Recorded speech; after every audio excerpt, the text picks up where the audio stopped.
Sherry check yẹn wọ́n fún mi lóòótọ́ bóyá Mohbad ń sin Wùnmí ní owó yẹn di ọ̀la wípé kò ṣe òun nìkan ni wọ́n fún ní owó yẹn lẹ́yìn tí wọ́n ti gba owó títí ẹ tó ti tẹ́ bọnú aṣọ.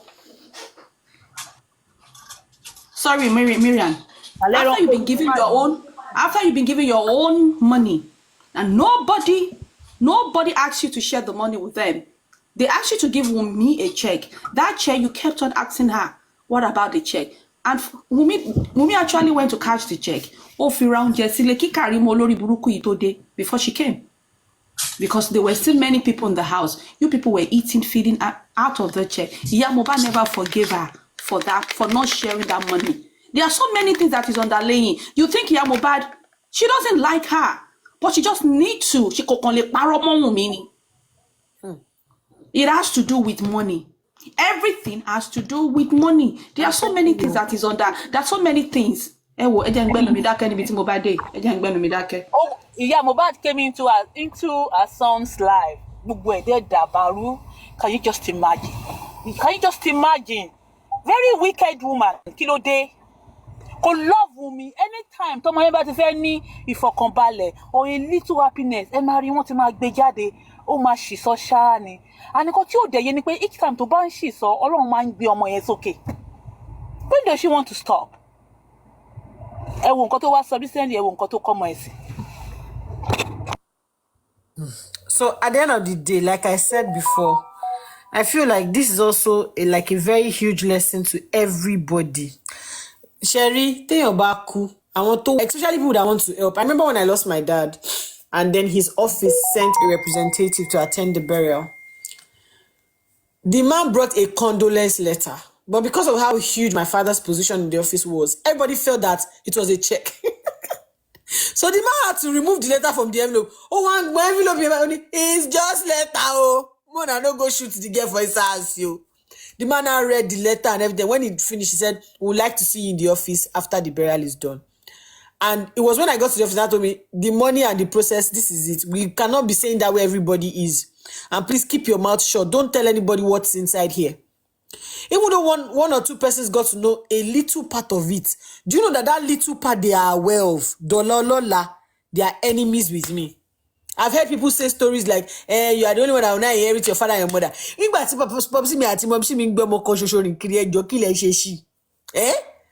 The heart of man is deep and desperately wicked, especially when money is involved. Hey, gbogbo atena wan ran gangan báyìí. Ẹlòmí fi gan pé mo ti cash owó yẹn, pé mo fi wá sílùú ìbò wọn mọ̀ pé mi ti rí wọn ni. Anita, let me burst your bubble. My father that just died, baba 80 something years old, oku. Ẹ jọ̀ọ́, ẹ bá mi sọ ṣé ìdí òkú rice ni àbó òkú tá mama sunkún káàkiri. Òkú rice ni na. You see that 8-day party that we did? Yeah. Do you know that his brothers went there and they were like, why am I doing so much funfair? They were like, why would I do so much funfair? Do you know they sent away my DJ? Why? My musician. They sent him away and I was like, why is this place? I was on the video, I was like, what is going on? Why is music not playing? Why are they not playing music? And then I was like, I want to Nikki DJ Malo. Monisha ya wereni. Olori buruku oloniki DJ Malo. Cholori buruku ni. They were like, the decoration was too much. That no. This is not the time for all this. And I said, when I said, ẹ jọ̀ọ́, ẹ bá mi pè gbogbo wọn pátápátá, ẹ gbé mi sórí video call. Mo ní ṣé ẹ ṣí èrè ni, ṣé mo bèrè owó lọ́wọ́ yín? Ṣó lórí burúkú ni yín ni. They were like, ẹnu ẹ ò dá, ẹnu ẹ ti mú. Mo ní olóṣè bàbá mi ó sọ fún pé òkú ọ̀fọ̀ lòun kú ni. Àbó sọ fún yín wípé òkú tóun kú, ó jẹ́ ìyà kú ni. I took very good care of my father when he was alive. And I'm 8 days mo fẹ́ ṣe gbogbo òkú bàbá mi. I'm not doing anything after the 8 days. Are you people mad? They want you to come and pay them and they can dictate for you. This is what. No, because that money they expected me to call them and tell them, okay, uncle, at the end of the nothing is going to be done. Yeah. All their kids were calling. Money could need that for wait about to pay number million for could need that for another 4 Juni. If any one of you call me again, ṣé bàbá yín ló ṣe, bí bàbá tèmi ló kú. You understand? Money is the root of everything. And when they see that you are doing well, they will come and give. That is how people are. That is how. So I'm not surprised. I'm not even surprised at all. Honestly, I'm not. Human being, their heart is so dark. Yes. When money is involved, their heart is like it's all about money. It's the email that we do officially that she would send to the landlord, that the landlord will respond to. That's what I meant. Anita, we can hear you. So we need the email and then the feedback form. Please mute your mute.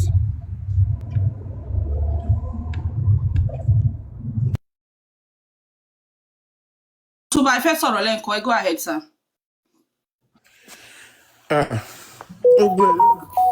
Ibi owó Liam, ibi tó sì gbé wa dé náà la ṣe wà yìí. Owó Liam yẹn ó dá oríṣiríṣi ilẹ̀. Àwọn tó dẹ̀ ṣe ń gbà yẹn, wọ́n ṣe fún transparency ni.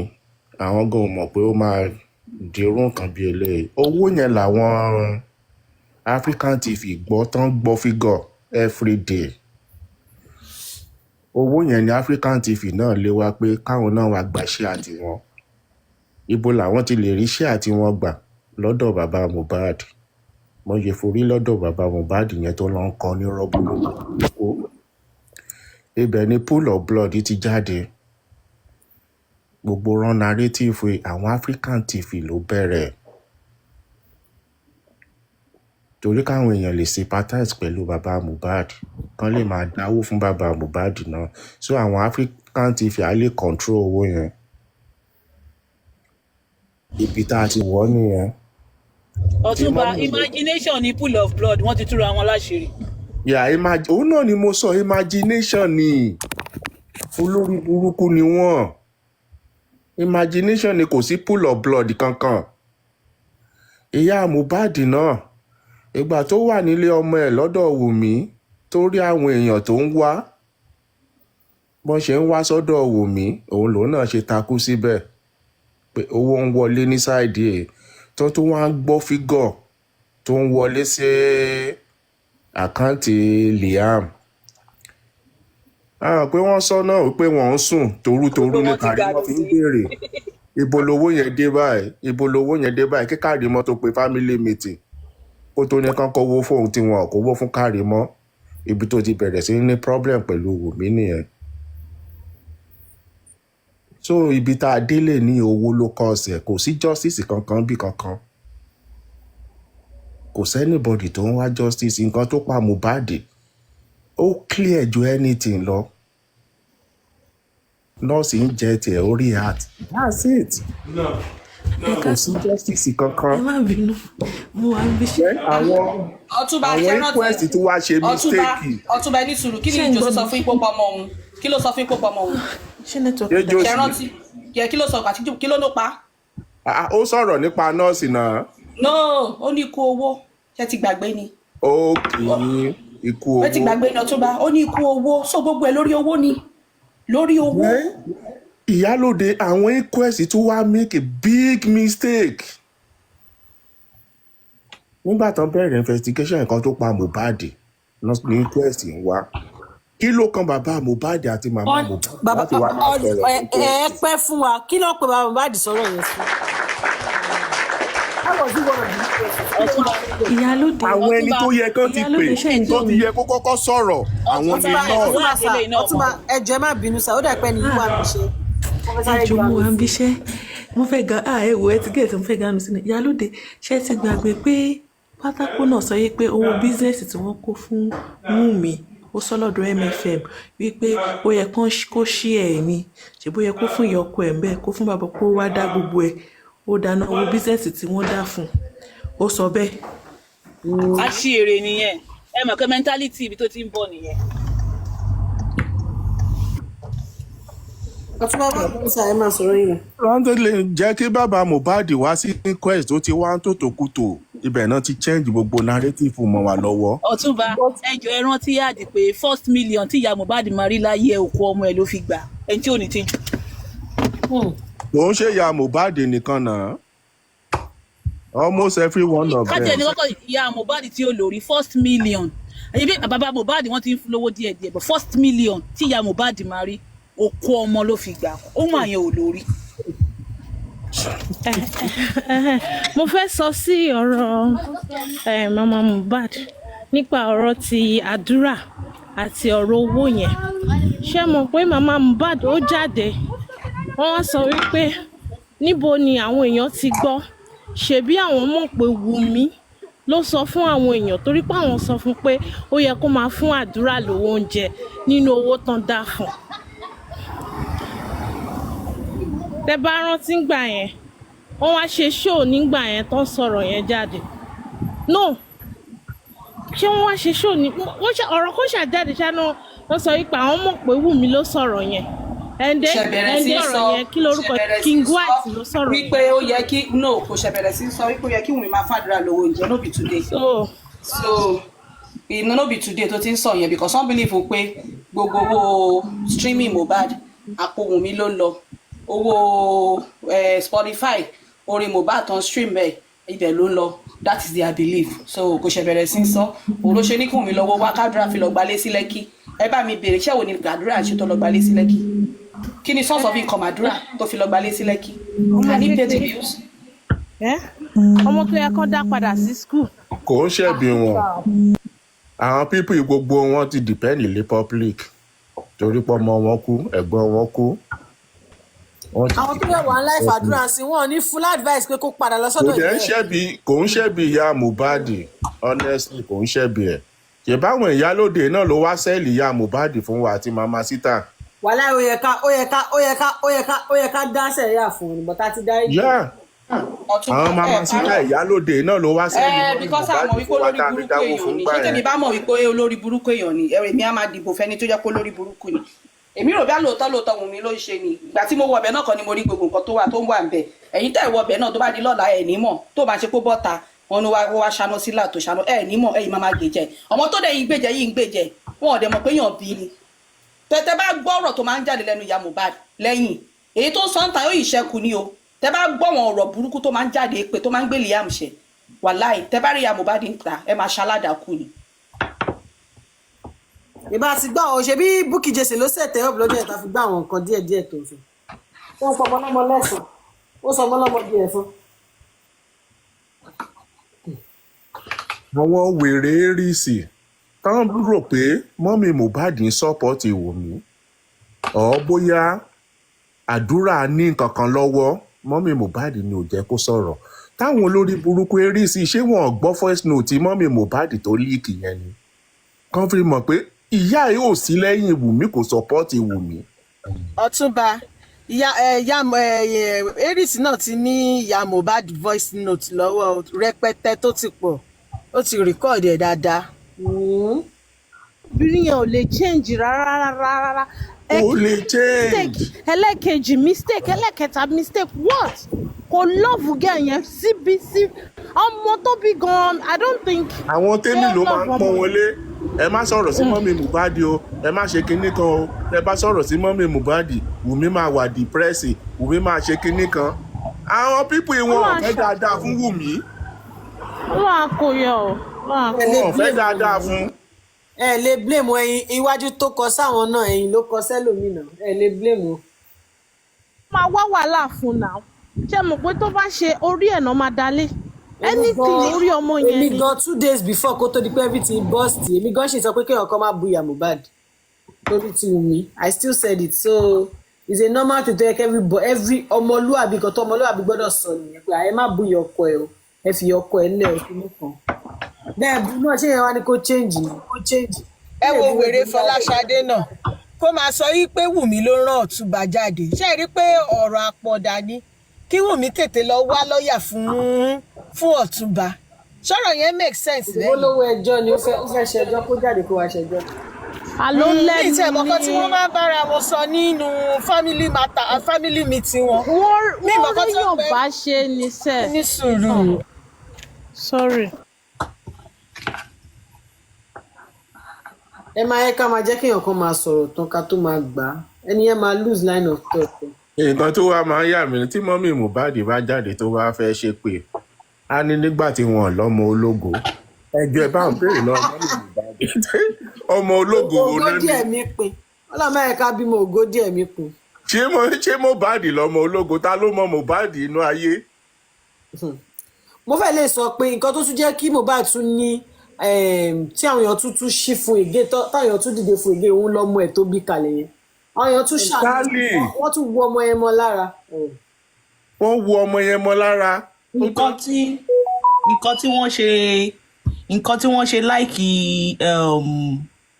Mohbad nígbà tó kú ni pé gbogbo àwọn fídíò tí wọ́n upload nígbà tí ó ń ná gbogbo nǹkan tí wọ́n rí nìyẹn everybody rí tí wọ́n ṣe láìkì Mohbad nìyẹn. Apart from the video, the son also contributed to it. People are usually drawn towards children. But on video yẹn, okay, ẹ sọ òkú kan fún mi tó yẹ pé ó ti go through so much pain tó yẹ pé after 2 years àwọn èèyàn sì ń sọ̀rọ̀ ẹ̀bẹ̀ nípa àná ló kú. Àwọn èèyàn sì ń sọ̀rọ̀ ẹ̀bẹ̀ nípa àná ló kú. Ẹ sọ òkú náà fún mi. Bọ́lá Ìgè gan-an wọn rojú ẹ̀ tó yìí. Even ọmọ mi gan ọlá Liam ọmọ mi náà ń jẹ lára. A lot of people ara ọmọ yẹn àwọn tó yẹ ìjọba Mohbad lé ní ọlá ọmọ yẹn náà fi yẹn. ẹ sálè. ọmọ Liam gọgọgọgọ lológo ìdílé yẹn gọgọ lológo bẹ. tán bá mú Liam kúrò kò sí Wùmí mọ́ honestly. yàtọ̀ sí Liam àwọn èèyàn kọ́ wọ́n máa ronú fídíò yẹn for like a little while wọ́n máa gbọ́kọ̀ kó bẹ̀ àwọn èèyàn ò fẹ́ kọ́mọ yẹn dàgbà kọ́ má lè sọ pé ìgbà tá a rí fídíò yìí this was what we did to fight for your father òun ló fà ọlá pé ensars ti ṣẹlẹ̀ everybody ti ń ronú ògo ọ̀la Liam dẹ̀kẹ̀rẹ̀ òun lògo ọ̀la àwọn èèyàn máa fọ́ ọlá yẹn gbogbo kíní gbogbo ọ̀rọ̀ yẹn lọ́mọ máa rò mọ́lá eléyìí alámàlà wo ló wà lọ́dọ̀ Kàrímọ́ ètò ń tàmàlà ní ìmọ̀ nǹkan tó ń ṣe fún mi ò lè fi hàn yẹn I don't know why. Yeah, I'll turn it back on. Sister Anita ṣe ráwọn tó wà lọ́dọ̀ Jòsí wọn láìkì Liam ṣe mọ̀ bẹ́ẹ̀. Wọn láìkì. Púpọ̀ náà àwọn tó wà lọ́dọ̀ Jòsí owó ni wọ́n ń wá ẹlòmíì wo oko. ẹyẹ kan gbọ́ pé ṣe rí àwọn tó wà lọ́dọ̀ Jòsí ẹyẹ kan gbọ́ pé Wùmí pé wọ́n rí DNA lẹ́nìí. Baba Mohbad lose 70% of people behind him. Kí DNA sọ jáde. Kò lè ever ṣe DNA yẹn máa yàn ò lè ever. Ó máa ṣe ever ṣe. Àló máa ṣe. ṣe rántí àkọ́ká ṣe fúláwìn kó wá padà wá san bọ́ pé kò ní ṣe ìyẹn Fọláṣadé sọ statement kan ní about ṣe fúláwìn a lè bá a san kó padà wá san padà. ìbọn ọmọ ológo wọn ló ti kú yẹn ó bú ìyá Mohbad bẹ́ẹ̀ ìyá Mohbad rí yẹn Fọláṣadé sọ yẹn ó ní ṣèbọn ọmọ ológo wọn ló ti kú yẹn ó sọ statement yẹn ibẹ̀ mo tó rò pé this is a very wicked person. You will not even be surprised pé Fọláṣadé ló fọmọ lọ́mọ dájẹ́ ní. but kí ìyá Mohbad bá máa bọ́ta kó máa náwọn ọkọ̀ ológo ogówó ní Mohbad ní àbí torí pé people are supporting. ṣí ní dínáyà o. Bàbá náà máa ń sọ wípé ọmọ ológo. torí people are supporting wọ́n ti wá sọ di ògo. Bàbá náà máa ń sọ bàbá náà máa ń pariwo ọmọ ológo èwo ló ní ọmọ ológo nu fámìlì yín èwo ló ṣe kinní kan tí bàbá yẹn náà ṣe máa ń sọ nìyẹn nǹkan tó tiẹ̀ wá honest part ni pé ó pẹ́rẹ́ ní pastor ni accepted ṣé ìwọ mọ̀ pé Ọlọ́run máa ń dájọ́ ni ó ṣe ń wo pé òkè mo fi gbogbo ẹ̀ lé Ọlọ́run lọ́wọ́. Pásítọ̀ ẹlẹ́bọ yóò ṣe pásítọ̀ babaláwo ni bàbá Jòsí ẹ yé máa pè ń pásítọ̀. Fake pastor ni ṣáàjú mọ̀ pé fake pastor ni pastor tó ń bá àwọn èèyàn sùn kiri. ṣé ẹ wà bẹ́ẹ̀ tó ṣojú mú ẹni sọ pé òun kì í ṣe pásítọ̀ ẹ má máa pe Jòsí pásítọ̀ náà o. Fọláṣadé said that. ó ní choir master lòun ìṣe choir master. pásítọ̀ elépè. ìṣe choir master náà kò pásítọ̀ mọ́ o. ọmọ yẹn láwọn ọmọ òbá yìí pé kí ló kéèyàn o ẹ̀gbọ́n ẹ̀ ló ní kéṣe bá ọmọ ológo wọn ti kú ìwọ wá bọ́ síta àwọn máa ní kò sọ ọmọ ológo nínú fámílì èèyàn kan jọ torí Ọlọ́run ó mọ majority àwọn tó ń support Mohbad nítorí pé abiyamọ ni wá ni obìnrin náà mọ̀rọ̀ sọ bàbá Mohbad náà ti sọ̀rọ̀ ẹ̀ díẹ̀ náà ó ti sọ̀rọ̀ ẹ̀ jẹ́ wàhálà kò fẹ́ believe everything because we have given evidence of that. They say Jòsí that called Mohbad Jesus. They are all the same wọ́n fit ara wọn náà I'll be honest. Jòsí is equating Mohbad to Jesus o láti gbà wo tó bá ń preach àwọn tó bá ń turn the Bible upside to Jesus.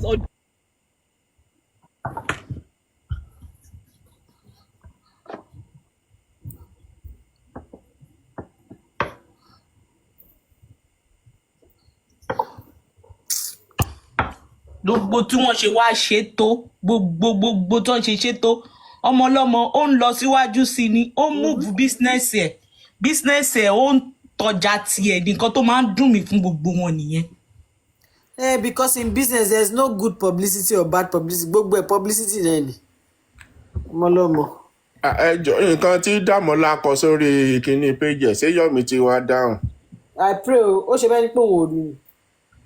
Ó ṣe bíi pé kò gbọ́. Gbígbọ́ ṣaláìgbọ́ ni. Ó fi gbígbọ́ ṣaláìgbọ́ ni ọmọlọ́mọ. Kó jáde wá kó wá fún Dàmọ́lá létí. Ó jáde lẹ́yìn náà kò rọ́rọ̀ yẹn sọ, ó tún parọ́. Ó tún parọ́ but mo like pé ó sọ pé ó ní kóun má sọ̀rọ̀ lórí social media mọ́. Òun ò ní gbà òun sì máa sọ lọ ni. bàbá ń cash out lọ́ǹtì ẹ̀ ni. Ebo ẹ máa gbọ́ pé Yọ̀mí ṣe fíìmù ẹ máa wò òun náà máa lọ ṣe sinimá. owó sinimá ló ń wá. Kò lè rí i ṣé ó ní 500 million ni. owó sinimá ṣe báwọn dìdìrín ẹgbẹ́ náà tí wọ́n ń dáwó fún wọn ò dà fún. Gbọ́dọ̀ ti fẹ́ rí. TikTok malẹ̀ ti ń ṣàmì. òun ló ti sọ pé òun ò ní mọ́tò. Anita Bella níbo ni Yọ̀mí ti fẹ́ rí lẹ́nu ṣé tí Yọ̀mí jáde. Ṣẹ́rí. Ṣé o rò pé Yọ̀mí ò ti ní rí tó bí close to 20 million? Ọ̀túnba ṣẹ́rí one thing tó fẹ́. Kí nìyẹn ṣe nu sinimá film? One thing tí ẹ fail láti realize ni wípé ṣé àwọn ìyá aláta yẹn ló dáwó fún Yọ̀mí? Ẹyẹ ń tanra yín, kí ló dé tẹ̀ ń tanra yín? Ṣé ẹ fi ń pọ̀ àwọn ìyá aláta yẹn ló dáwó fún Yọ̀mí? Àwọn kọ́ ló ń dáwó fún Yọ̀mí. Naira Marley ló fún ẹ lówó tó ní kó máa cause distraction. Come out. Let the money that is going into your kí náà ti ń porúkọ wèrè NGO bring out the bank statement. Let's see the people accountability because you cannot submit the bank. Bring out your bank statement and come and prove to us the source of income that goes into that your NGO. Let us scrutinize it. Let's see everyone that is paying into that account, Yọ̀mí. If you know you're not collecting money, you're not being funded by Naira Marley and Co. Come out. Yọ̀mí, print out your bank statement of your NGO. Paste it out. Let us see if you know you are bold. Cheryl, is all this Mama Laka. You think they are the one that are contributing to your into Yọ̀mí's NGO? You people should be joking. You are joking. All those ones don't have shingbai. Instead, they're even giving all those ones. They are giving them. They know who is actually contributing into the end because Yọ̀mí is causing a lot of distraction. Is spewing stupid narrations, and he's doing the job that he's being paid for. So you people should just stop disturbing yourself that I want that one or that shingbai. Ẹni tó ń kówó lẹ̀ mọ̀ pé òun lòun kówó lẹ̀.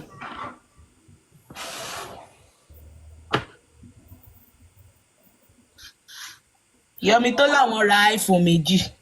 Ṣé a lè refer to EFCC ni? Ṣé a lè ṣe kí ni? A lè refer Yọ̀mí sí EFCC ni. Kàn query account ẹ̀. If you want to refer Yọ̀mí to EFCC, the first step is for you yourself to put money in the account.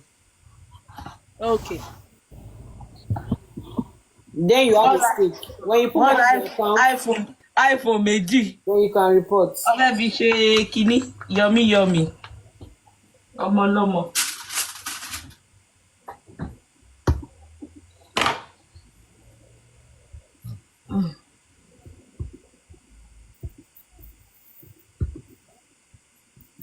Àwọn tó kó wọn lẹ̀ ṣùgbọ́n kó wọn lẹ̀ wí nílé ìṣọ́fọ̀sì wọn. A wá máa ṣẹ́jú pòkòpòkò tó bá ń sọ̀rọ̀. A máa ṣẹ́jú bí afọ́jú kínní. Bí ẹni tó dún. Your didi yahoo boy. Bí ẹni tó dún dùn, a máa ṣẹ́jú bí ẹni tó fọ́jú tó bá ń sọ̀rọ̀. Ó tiẹ̀ tó kó a máa sọ. Eyes bọ̀bọ̀ yẹn ó ti tíní jù. Ẹ jẹ́ bá wa gbé right up Dàmọ́lá yẹn síta wá kó o mọ péjì àdẹ́tì rí.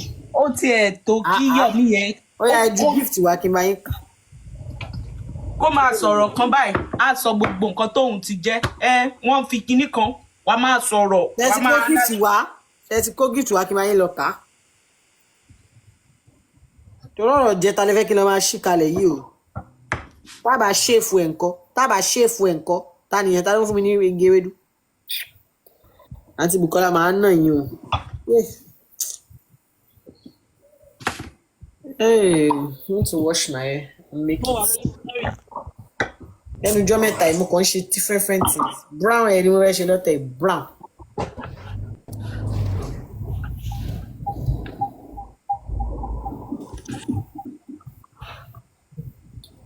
Ó kó ṣì ń lọ. Ó fẹ́ ìgbádùn. Ẹ jẹ́ ẹ̀rọ yín wá wá.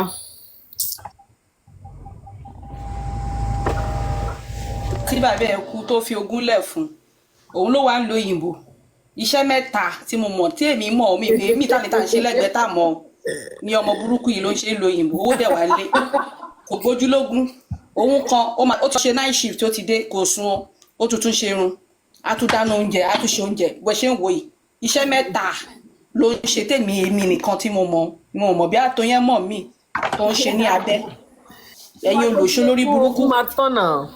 ẹ̀yin wèrè olóṣó lórí burúkú kan ẹ wá jókòó ẹ fẹ́ jogún ọmọ yín ẹ sọ wọn public di maga ẹ sọ wọn di ATM ẹ dẹ̀ ń fi pin sí wọn lórí ẹ dẹ̀ ń gbowó jáde lójoojúmọ́ per second per hour ni lẹ fi ń bíìlì wọn per second per hour lẹ fi ń bíìlì wọn ẹ fẹ́ ṣiṣẹ́ èyí ìyá kò fẹ́ ṣiṣẹ́ wọ́n dẹ lówó lókòwò màmá síta dáwó fún ẹ àwọn tèmi dáwó fún ẹ Tọ́lání dáwó fún ẹ they all contributed money to you. For you, what happened to the money? You cannot account for it. Shop you don't have. You cannot even open. Who is this Ajoke? Who is this Ajoke? Oh, okay. Shop, Mr. Tosin. Rí pé wọ́n kọ́yàn síta ni rí pé àṣàlà làwọn náà ni. Òun náà mo ṣe wò pé ta ni ọyàn yìí ó ń gbóngbé ń dẹ̀rẹ̀ ní fífẹ́ jẹ́ nìyẹn. Àwọn báàgì sọ ọjọ́ kan ó sọ ń gbà tó bí ní ó ní ṣọ́ọ̀bù yẹn gan òun kàn máa yọjú síbẹ̀ ní owó òun sára ráyè lọ torí àwọn èèyàn mo rò pé lè yóò tí níṣẹ́ ṣe. Aláìníṣẹ́ ṣe ní Morning, tẹ́lẹ̀. everyone. Imagine. Good morning. Good morning. Good morning, Galaxy. What's up today? Good morning, How are Galaxy. you? Okay, I'm here to Mr. call out Tosin. somebody. Please do. Go ahead. I'm Go here ahead. to call out Ola. Thank you so much for the live stream yesterday. Yeah. Hola. Hola, thank you, Hola. Alright. Alabi ti kọ́kọ́ já pé wetin your Ola do o?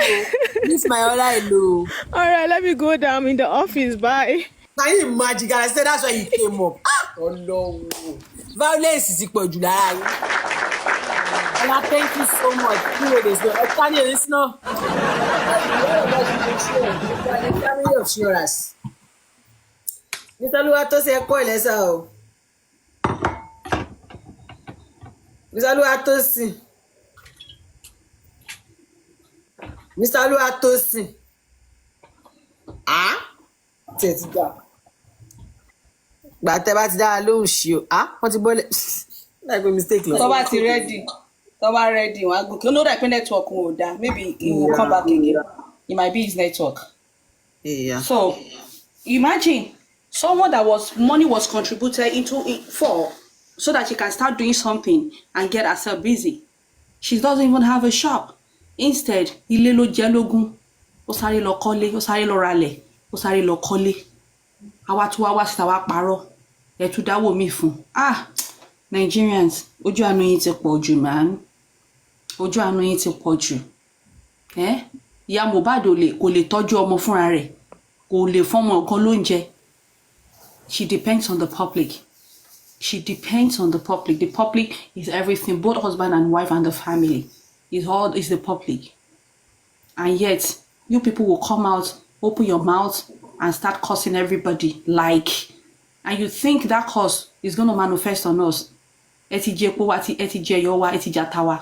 Nothing that you people will say can manifest unless unless you should return every penny back, every cent, return it back. That is when you can open your mouth and say you want to cause, then it will manifest. But without you doing that, forget about it. Nothing. Ola, thank you for yesterday, sis. You really appreciate it. Queen Abike, welcome aboard. Mr. Oluwatosin. Is yours. Bíbélì ẹ káàsán, Mr. Oluwatosin ẹ káàsán sá o. Ẹ káàárọ̀, good morning, ẹ dáhùn. Ẹ káàárọ̀, good morning, ẹ dáhùn á gbọ́. Ẹ káàárọ̀, ẹ káàsán, gbogbo lè kí ló ń ṣẹlẹ̀ Ẹ jẹ́ gbà gangan. mí. talẹ́ni tó ní tẹ́mi wọ̀ pressure ti wà ìwọ́n tó ní tẹ́mi ó tiẹ̀ ti da ó ti Anita ló ní Mr. federal sìn. Anita ẹ federal. ṣáà jẹ́ kí Mr. Tosin sọ̀rọ̀ ó dà ó tiẹ̀ ti da. Mo kí everybody jare. Hope we are all having a nice day. Okay, 50 million naira mi dà. Anita, mo ṣe ń wówó sẹ́ mi tí ìgbàjọ ní calm down. Okay. N bá ti gbàjọ, ẹ má worry. Mr. Olúwatósìn ẹ káàárọ̀. Ọ̀tún bá mú kí yín sà ẹ ra sà. Ó pẹ́ ti ṣe rìsáàsì yín dáadáa kẹ́ tó wá gífù submission o. Ẹ rí ìdí tẹ̀wọ̀ pé ọ̀rọ̀ tèmi ìtẹ̀mí bá ohun ló máa ń sọ.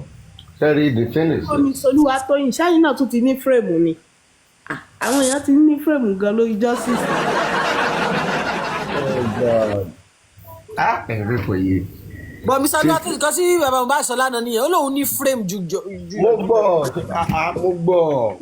Mo gbọ́. Òun ti ní frame ó ti dẹ̀ ní frame lóòótọ́ as father of the year. Ó ní lóòótọ́. But ṣé rí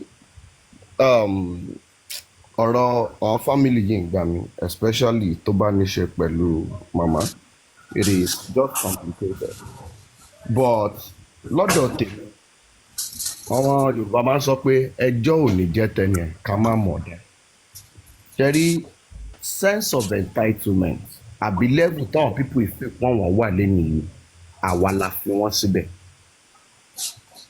jẹ́jẹ́ lọ́wọ́ people yìí ń wà tọ́ máa lọ gbé wọn jáde tẹ́ lọ gbé wọn jáde ẹ̀ẹ̀kan wá dáwó fún wọn kọ́ support wọn ẹ jẹ́ ká support màmá kan fún wọn lówó business ẹ jẹ́ ká support màmá kan fún wọn lówó tán fi máa jẹun ẹ jẹ́ ká support kinní kan fún wọn lówó tán fi máa dáná ẹ jẹ́ ká support bàbá wọn máa fún wọn lówó kinní kan àwọn people ìjókòó tí wọn ni àwa la ló ń fà wọn wípé ó yẹ ẹ wá ẹ jẹ́ kán fún yín lówó ẹ jẹ́ kán dáwó fún yín bí ẹ jẹ́ kán ṣe lè fún yín bí ẹ jẹ́ kán ṣe lè fún yín bí ká ní pé ẹlòmíì gan wípé ó láṣẹ kọ̀ǹsúlà lọ́wọ́ ni a ti tẹ American visa fún gbogbo wọn ó yẹ ẹjẹ́ kan fún yín bí báyìí àwa la gbé wọn sí level yẹn so if they now start feeling entitled we need to deal with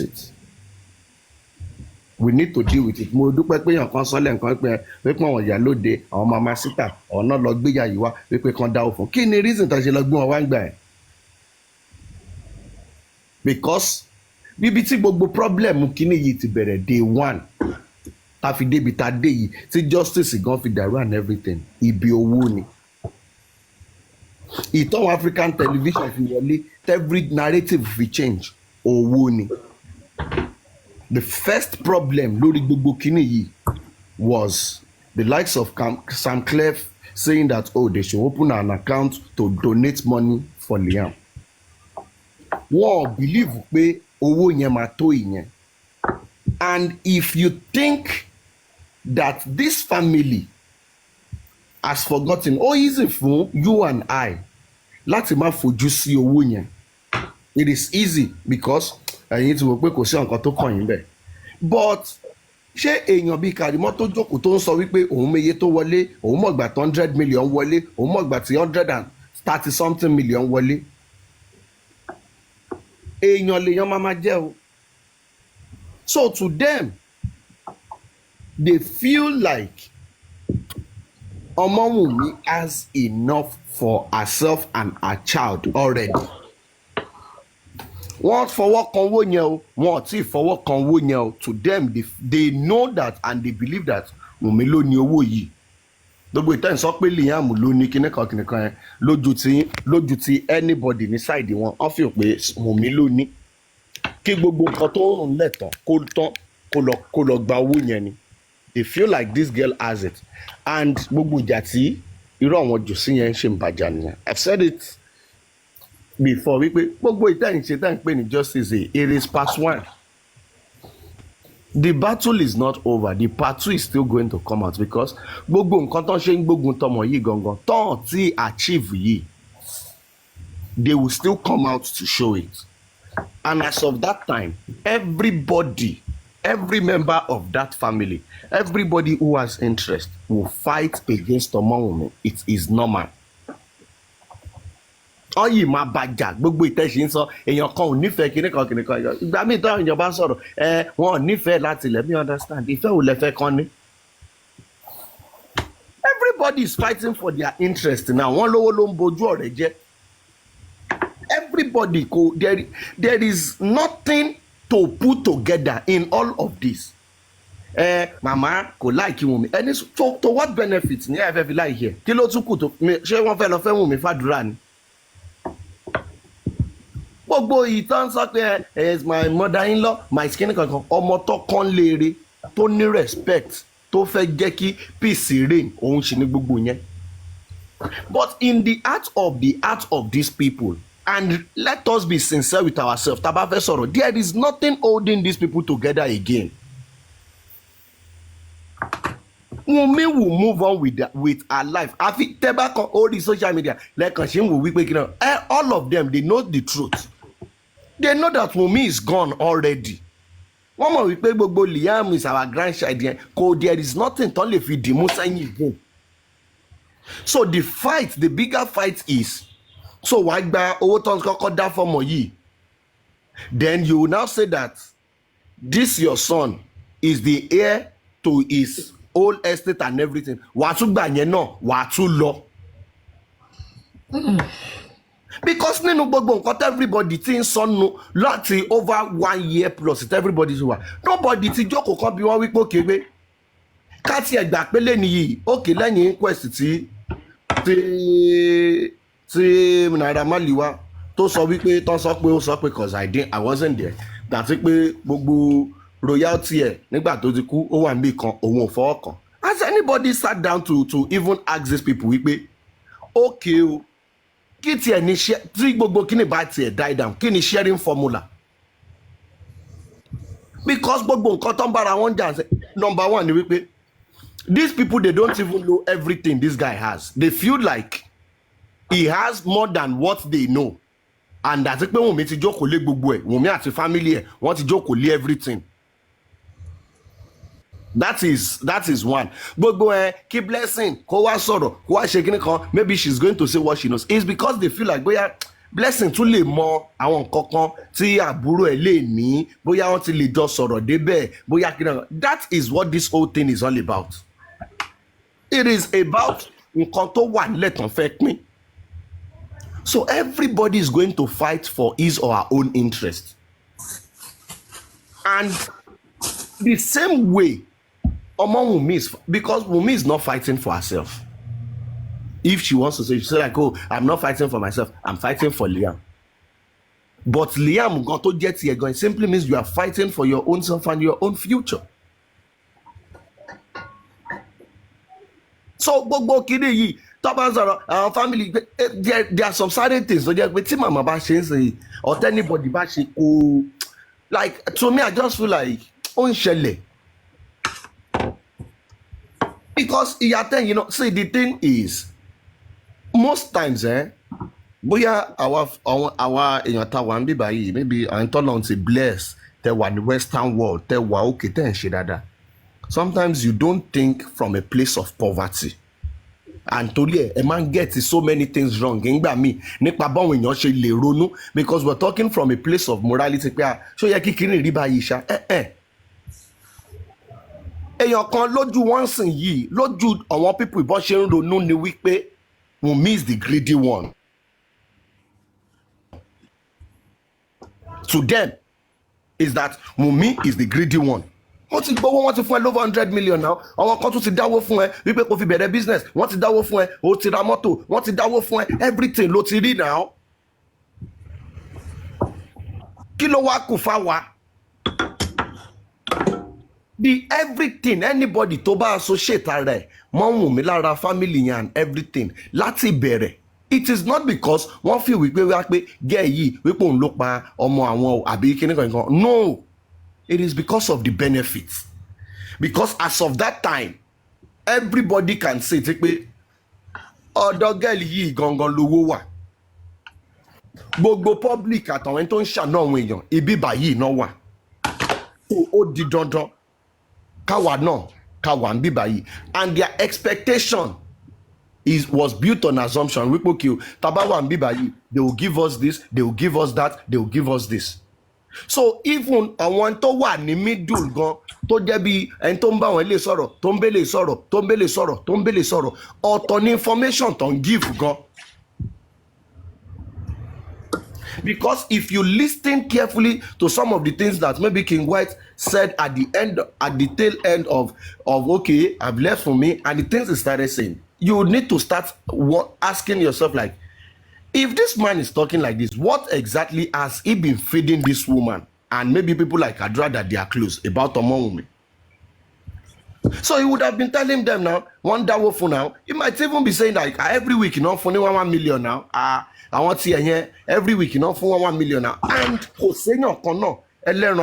everybody that will not feel entitled sometimes, like if they are giving this lady 1 million every week, it's not bad for her to look at us and be giving us 300,000 inside now. At least we are together. They might have think like that. Irú àwọn thinking yẹn ó tètè máa ń worry àwọn èèyàn wa.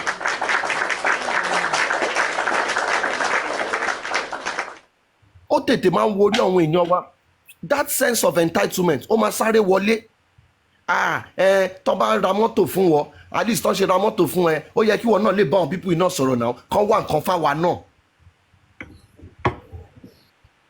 So all these things might create a problem, might create enmity. So if we are thinking like, oh, this family, they are going to be united, everybody is going to come out and maybe like say the truth that they like Omowomi, they say it is a lie. And this is the reality of what these people have been dealing with, what Wunmi has been dealing with, even when Mo was alive. Everybody. The only reason tí o ṣe jáde síta ń gbà yẹn ni wípé tí bàbá bá ti bèrè bàbá ń gbà, tí ẹ̀gbọ́n bá ti bèrè ẹ̀gbọ́n ń gbà, tábúrò bá ti bèrè ó ń gbà, ọjọ́ tó ń bá ti rí gbà ìyàwó ni. Have you not heard or seen like families like that? So this whole thing, they are not new to some of us. They are things that happen in every day. Every day ló ń ṣẹlẹ̀.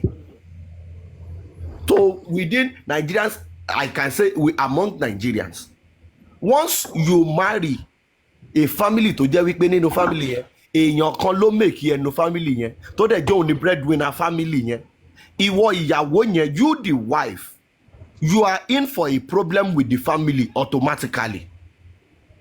There is no way you can serve them, do everything with your life. They will still come and say that you did not try at all. It is a normal thing for our society. So that is what Wunmi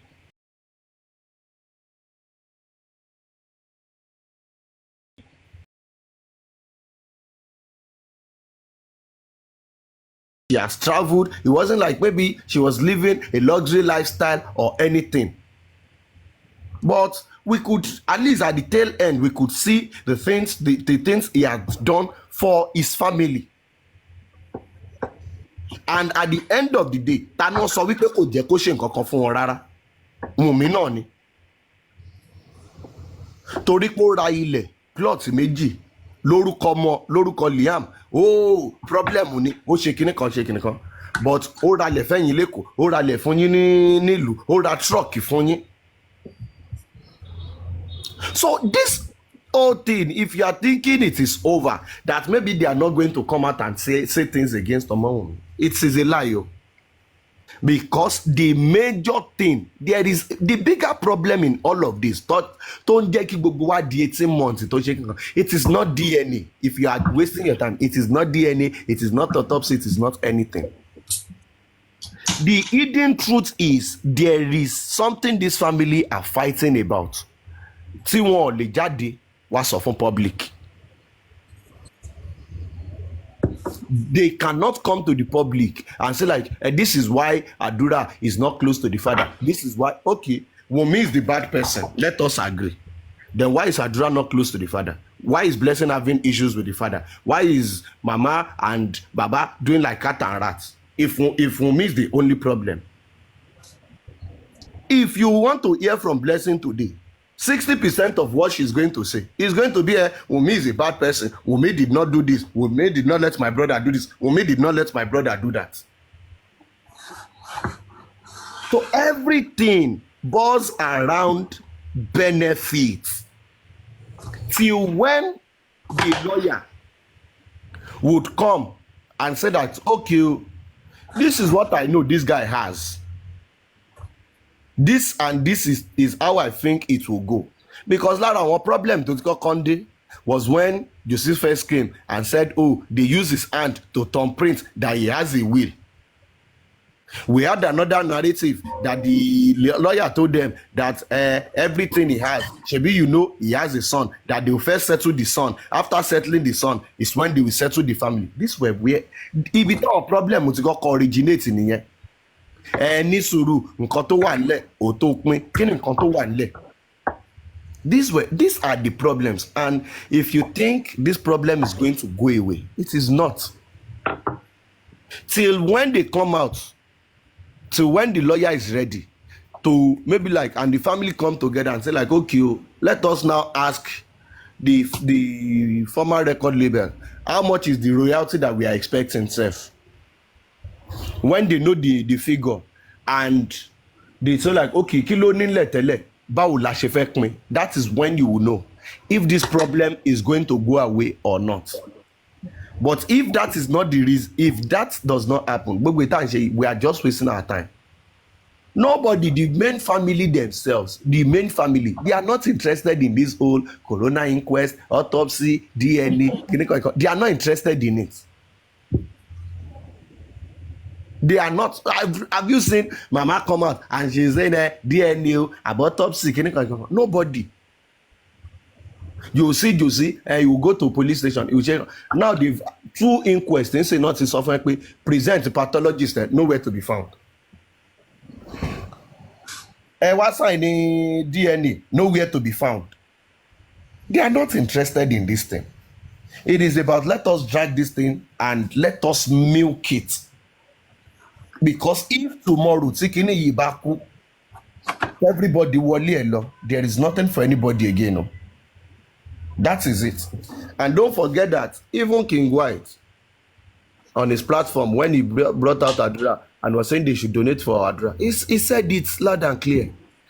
Should be public, you donate for Yomi. Should be public, nothing badger. Jẹ́ public yẹn náà kan donate owó náà fún now, so you can see the mentality that there is something to which the public must give them.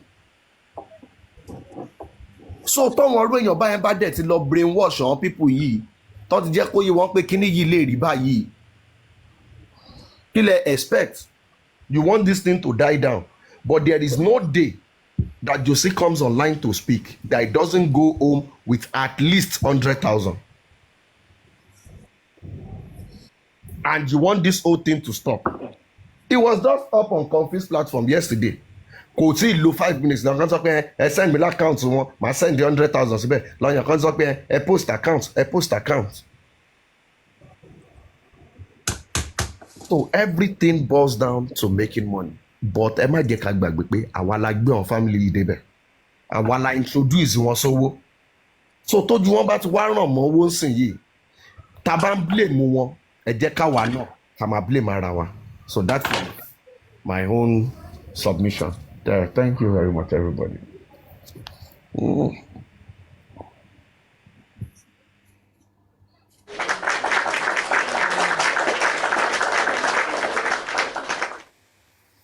Ẹ lè máa sọ̀rọ̀ èmi wà ní bathroom o.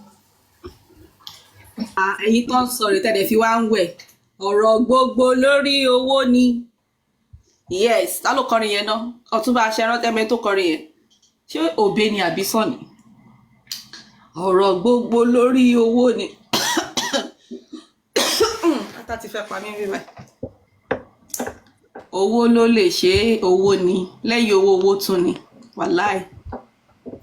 Àbí o, àwa public. àwa ló bá débi tó dé. kéèyàn kankan mọ́mọ́ mú fóònù wọn ní bedroom lọ. ṣé ó ṣàmà wẹ̀lé wa lórí. Pressure ti wà wàhálà if you like change your name 1 million times na that pressure ti wà go dey call you. Oya over to you. Ìyálòde White fẹ́ wá fi àdúrà gba owó ni. Ìgbowó ni. But set up King White wá wrong. Bó ṣe gbé wá yẹn kò wá bọ́ sí rárá.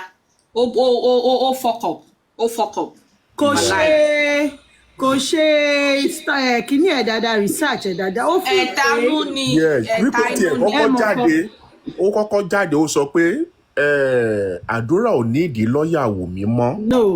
Ó ti kọ́kọ́ rọ́ǹgì láti bẹ̀yìn àwọn èèyàn tí máa Ọ̀túnba ìwà mọ̀kan tó ó fíù pé bóun ṣe máa ń jáde yẹn tí gbogbo wa máa ń sáré sóun ó rò bóyá bẹ́ẹ̀ ni ìfẹ́ yẹn pọ̀ lọ́kọ̀ àwọn èèyàn sóun tó kó mọ̀ wípé wọ́n ń ro ẹyọ kan mọ́ ń lára ni Ọmọwùmí àti Liam. Ẹ̀sálì tó ti wá sọ kátàkátà òun ò tó tún wá sọ pé àdúrà kò nídìí lọ́ọ̀yà Wùmí mọ́. Olúkálùkù wà láyé ẹ̀. Àwọn èèyàn ti wá wò pé kí ni bọ̀bọ̀ yìí sọ lẹ́nu iná? Kí ni bọ̀bọ̀ yìí sọ lẹ́nu? Ìbámu ti lo strategy yẹn àtọ́. Not even mo fẹ́ béèrè nǹkan ṣó tún jáde lẹ́ni ni. No, kò jáde. Ọ̀rọ̀ ló mọ̀rọ̀ lọ́bẹ̀. Mi ò dẹ̀ mọ̀ bóyá ó jáde o. Torí mi ò fi bẹ́ẹ̀. Ro èmọ̀ àmọ̀ kankan ṣe fún Aluspida báwa wá King White jáde o torí gbogbo àtòkù àtàlàyé ẹ̀ ok Ìyálòde. Sáà. Nígbà tí ẹni kí King White jáde mi ò ní kó má jáde ó sì máa jáde but kí ló wá fẹ́ sọ? Èèyàn tí gbogbo wa ti believe pé untouchable ni máa yí. Ṣé ìgbà tó sọ wípé ìgbọ́gbà tó sọ wípé. Táwọn eré ti dẹ́ lọ yẹ̀yẹ́ ẹ̀bẹ̀ yẹn. Nígbà tó sọ wípé tán ní ó ti fi Wùnmí lẹ̀ tọ́wọ́n àwọn wèrè tó wà ní òkùnkùn tán náà ta lọ́wọ́ wà ló bá tán omi ti tẹ ó ti ti ìgbìwọnú ẹja yín. Omi ti tán lẹ́yìn ẹja Wùmí. ẹni tó mọ gbogbo tó ní connection ti fi sílẹ̀. Wùmí lọ rìpọ́ọ̀tù ara ẹ Wùmí wọ́n máa gbé ẹ sí King White ti padà lẹ́yìn ẹ King White wá ní àwọn erésì lọ King White wo bá mi lójú jẹ́ ọ̀dẹ́. Wọ́n ti ní ikú akíkanjú ló ń pa lágbára ikú òmùwẹ̀ àbí báwọn ṣe máa ń sọ nípa kinní kan mo ti gbàgbé. So olófin ẹlẹ́ o. Honestly King White bá mi lójú jẹ́. Ìgbà míì téèyàn bá rí tọ́rọ́ kọ́bọ̀. Ó wá lọ gbé rẹ̀ lé àwọn erésì lọ́wọ́ àwọn erésì wá wọ́n lẹ̀. Ẹjọ́ amáìdẹ̀ ẹ̀yin lẹ́ ń pọ́nlé bá kọ́kọ́ jáde láàárọ̀ máa kọ́kọ́ gbé fake account mi jáde máa fi ṣe area survey àwọn ọmọ kọ́kọ́ débì láàárọ̀ yìí ọ̀rọ̀ tẹ́ni dẹ́ entertainer wọn sọ̀rọ̀ mo bá gbé rí sáwọlé torí mi tiẹ̀ fẹ́ gbá àwọn people yìí mọ́ I don't know if it's just me I'm so tired of all these people like it's stressful lẹ́nu ọjọ́ mẹ́ta tí wọ́n bá ti ń sọ̀rọ̀ rí máa ń fọ́ mi ni I don't know why like tí bá ti gbọ́rọ̀ wọn like I get so tired and kì í ṣẹ́yìn nìkan o kì í ṣẹ́yìn nìkan kì í ṣe ẹ̀yin nìkan. bí mo ṣe gbọ́ ní wọlé ní ìgbókòló let me go do my work and I will come back. Please power tap. Ẹ ṣáà power tap wọ́n ní ẹ power tap and I will come back like wọ́n ẹ rí nǹkan gidi sọ. This Baba Mohbad he feels like he's on top of the world like everybody is worshiping this guy. Yomi náà láwọn support. Ẹ jẹ́ stream o ẹ má bínú Queen Abiki mo jóyin olúwa ẹ stream ẹ. Ó ti ní frame all over. Ẹ jẹ́ kó sáré power tap díẹ̀ kan tó stream ẹ̀ fún wa. Àwọn wọn fẹ́ gbọ́ ó yẹ ká ti tó 200k. Bọ́sùn àti jábọ̀ ń bẹ̀.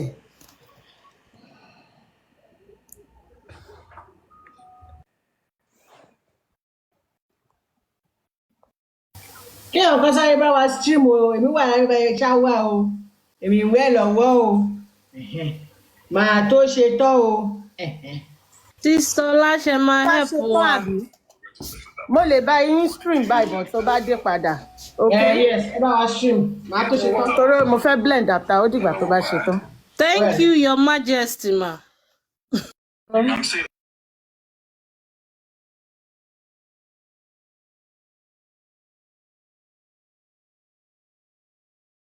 Some things which I've already stated out on Papariano this morning. I came up there because of Ishak himself, but I've been waiting for him to come to a neutral platform. And since I saw him on Papariano platform, I decided to come up there to engage him. Yeah, I must have said some things or probably went below the belt, but yeah, I just wanted to, I did it intentionally to do with a little bit of water, just for the him to also feel how it feels. You know, how That is not lead to that to this morning. I've had one meal. Yeah. So Silence is golden. God bless you, man. Yeah. So now I've been going to some platforms and I've been seeing some people from a long distance. For a while, talking about the public, the power of the public, and all that. Yes, I've always been the inside Baba Mohbad supporters and all that. I am still. But the truth of the matter is, I was a blind supporter. Yes, I used to be a blind supporter of Joseph Aloba because I tried to reference him as the father of the disease. I was very close to him. And Miwa, Mr. Miwa himself. And I have my reason why I did not really want to talk. There was a time I wanted to talk was when I called into the QH radio, but they have said I should just let it go and all that. So, but I want to say one or two things here. So before I say anything, I would love to play something to you guys here. You do that. This will be a video of Baba Mohbad. It's going to be one of the first video 3 days after the demise of Mohbad in 2023, September 16. I've never said anything. I've never abused Baba Mohbad before. But I have decided to stay away from the family based on all my own personal issues that I saw myself, which I'm going to bring out here today after playing this video. And also with Mr. Miwa.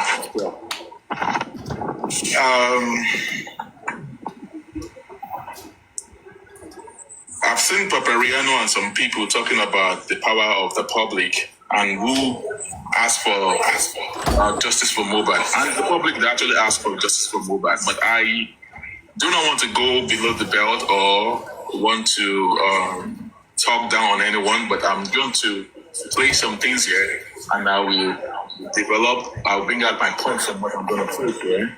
So I'm still a supporter of Baba Mohbad, but I chose to stay away from the family by myself in December. Although the whole thing has been coming up since October ending to the beginning of November, which I am going to be buttressing some of the things that happened behind the scene that led to whatever happened in December, or the Muslims though, and that led to the point that is going on right now.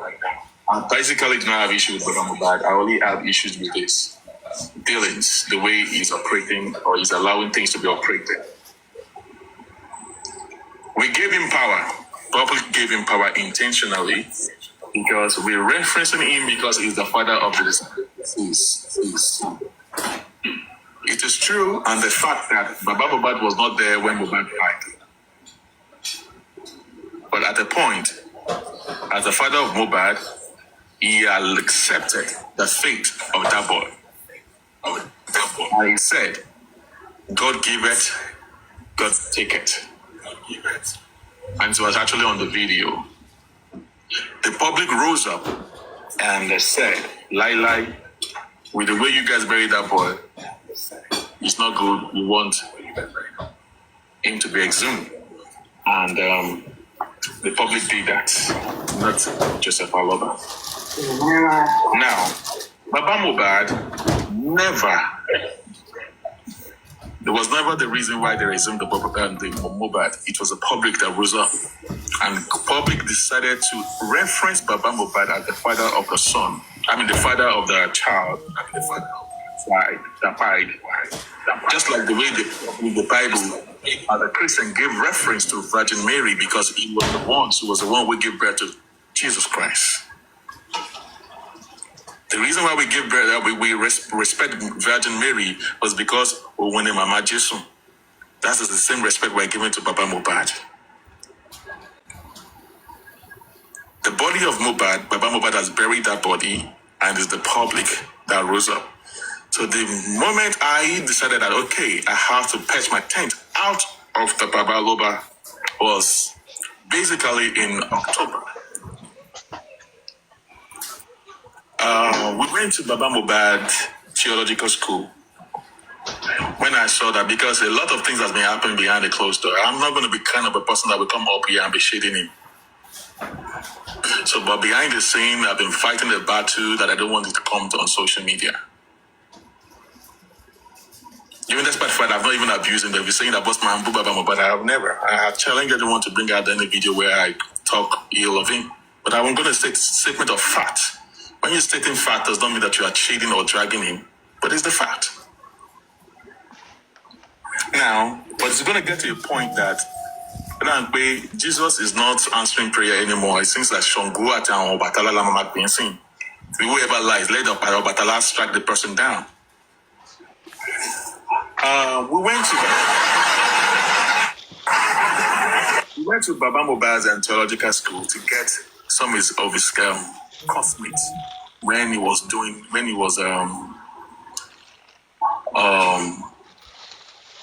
his course of his pastoral course, and we got some of his classmates, his classmate, his professor, and a lecturer, and we have access to Blessing Aloba.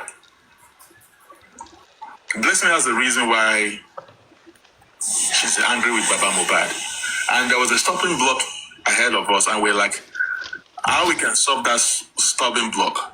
We have to unite Blessing with Baba Joseph Aloba. So, Blessing said, I guess one of our grievances that he has towards our father is that Baba knows that if Baba has done the needful, maybe Mohbad wouldn't have cried. Because Baba knows that Mumi is not the right person for Mohbad.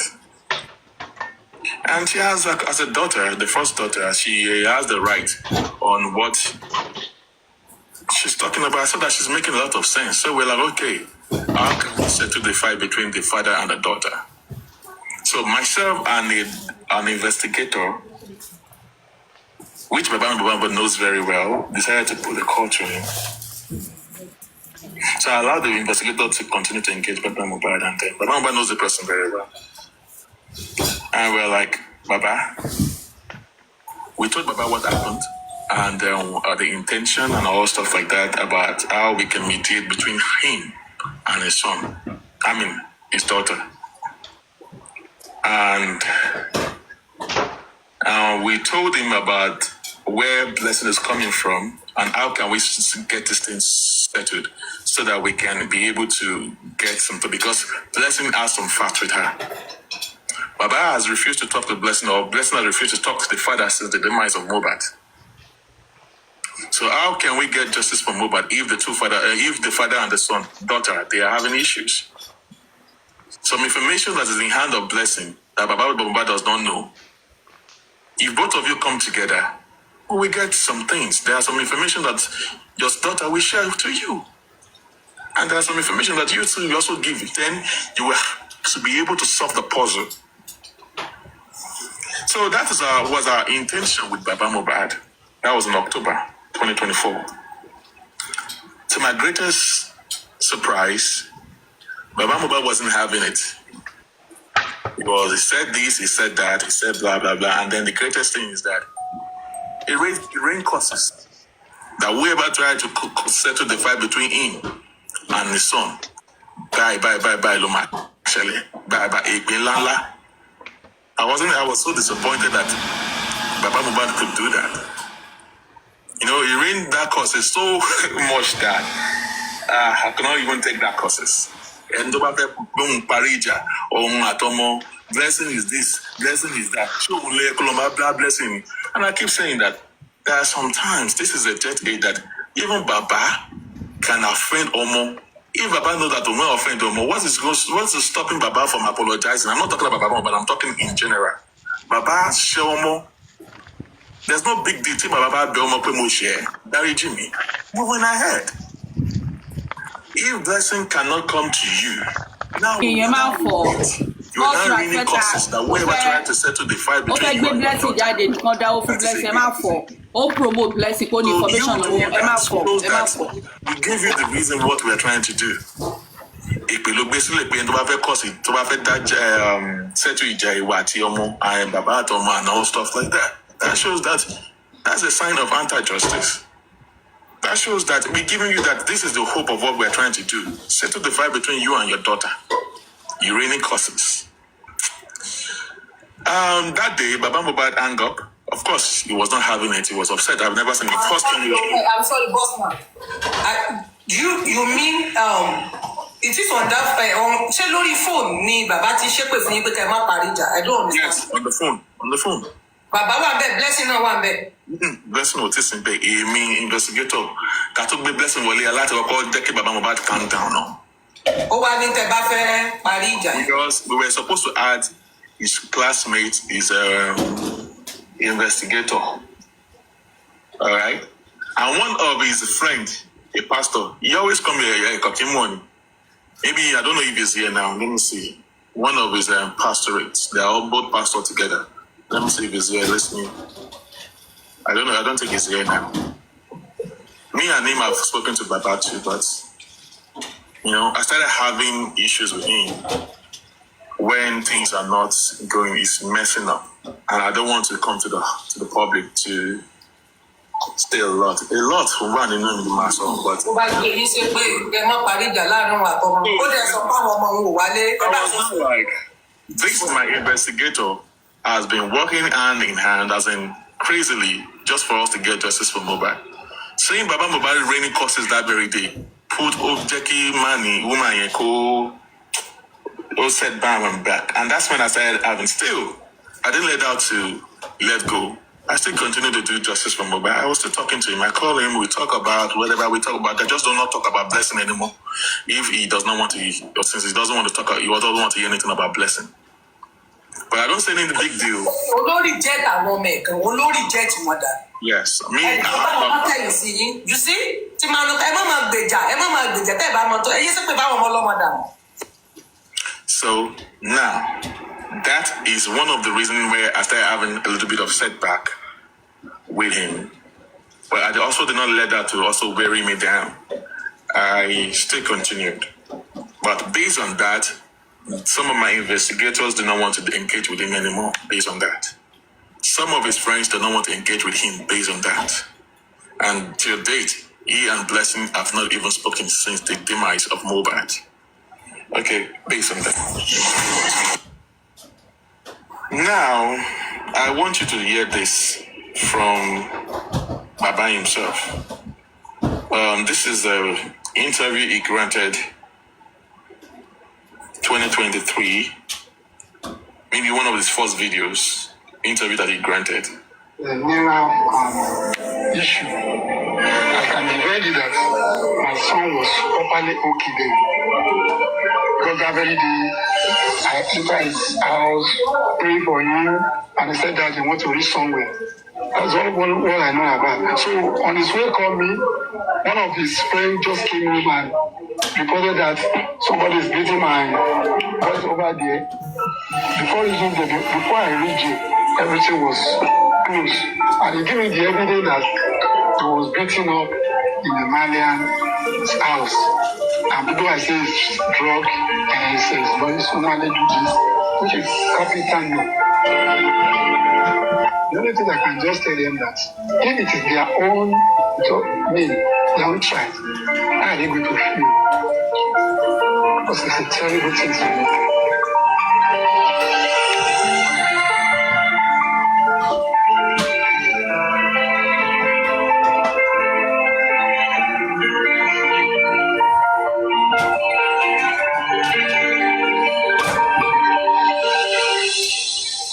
For clarity's sake, I wanted to shed light on some of these burning questions. How would you describe the of your son since the news broke out?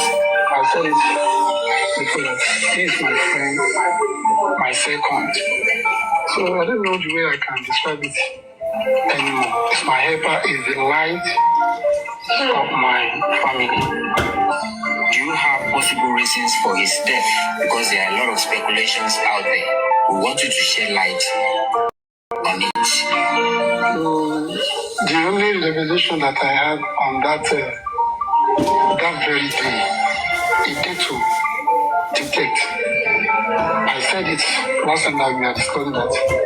On my dream, I saw someone in the front of mine, and but on that dream, I was saying that I've dodged the bullet, but that person hold it. Just in form of if somebody at the back of this tree and somebody in the front. So if I now dodge at the back, so there's no evidence that that person cannot kill. So that very Tuesday, I decided to stay at home, not going anywhere, praying concerning what I dream concerning. So, but by 4 o'clock, that's how they called me that I should come to VI to meet him at the hospital. On my way getting there at the bus stop, that's how they called me again that I should go back home, that everything had been settled. So as an elderly person, I knew that there is something behind that. That's not the kind of something they can even tell me. So I refused. And now go back to his house there to stay. I reached Mohbad house. I met him, then he's down. It's already there. Who were those that took him to the hospital when he reportedly died? I didn't know exactly those people, but according to what I heard from them, I can only blame them that they allow the auxiliary nurse to be working in that level, because Mohbad is not the kind of the person they can just put in a room and call a nurse. Which kind of a nurse? Is he qualified? But me looking at what will happen, that's why he qualified nurse, giving him a injection inside room there. My aim is maybe that reflection of that injection that results to this. Well, according to them, after giving the injection, he was vomiting. One of his boys now decided that he should put him on Okada, rescue him to the hospital. That's only what I heard from them. Speculation that he was rushed to the hospital with some head and neck injuries. Was he assaulted before his death? Kò dẹ̀ ṣàlàyé fún ọ wọn ò dẹ̀ ṣàlàyé fún bàbá ẹ̀ kú tó pọ̀ mọ́ ẹ̀ ẹni báwo lè ti ṣe èrè tó tẹ̀ mọ́ gbogbo eléyìí ló mọ̀ wọn ò dẹ̀ ṣàlàyé fún ẹ̀ kú tó pọ̀ mọ́ ẹ̀ useless father. And then they said one of his friends, one of his tight friends, they went and they shot. Anita, má jẹ́ kí n rọ́yún ẹ o. Whenever they miss each other. So those people that are working with Mohbad. Turn off the camera o. Ẹjọ́ ò náà rò pé àkúdàáyà everywhere ló máa ń wà o. Ẹjọ́ o.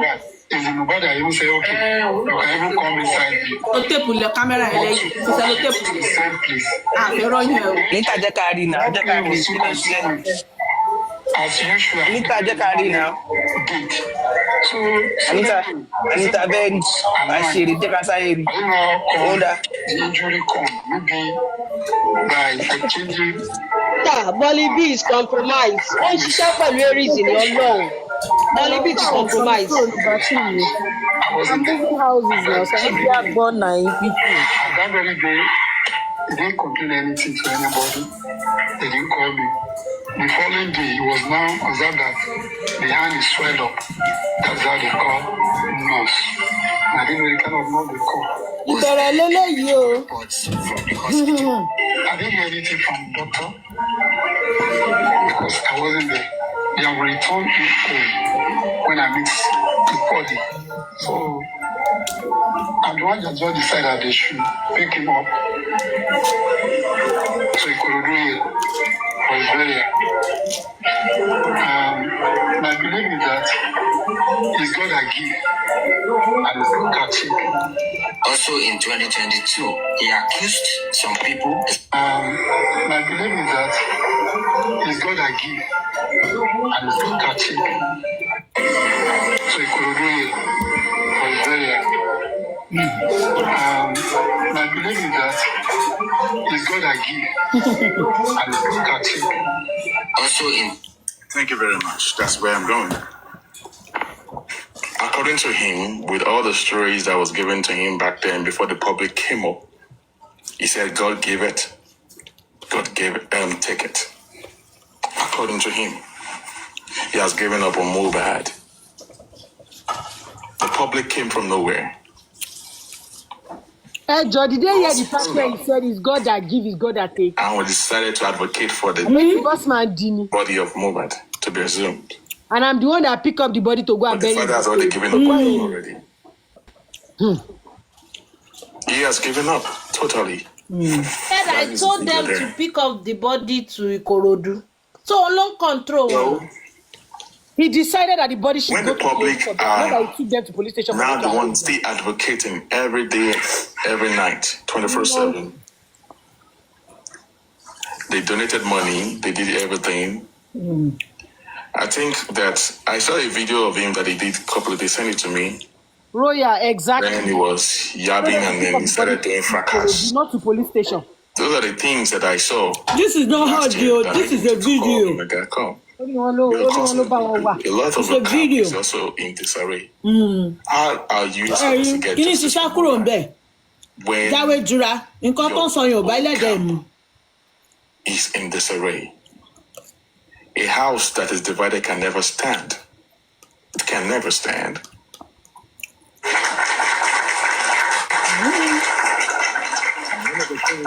That have given us a major setback They know all is this because your from the house is beginning. divided. We gave you the power. The power we gave to you is because you are the father of Mohbad. The publicans decided to stand on his own without you. They don't really need you. But we said because you are the father of Mohbad, we give you that reference and respect to lead. But when you start doing things that is delaying justice for Mohbad and all that, because you don't think you're making the right decision, because some of your dogs are out there saying that they are the real justice for Mohbad, whilst those that are talking are the bad, they are the anti. Are the bad, they are the anti.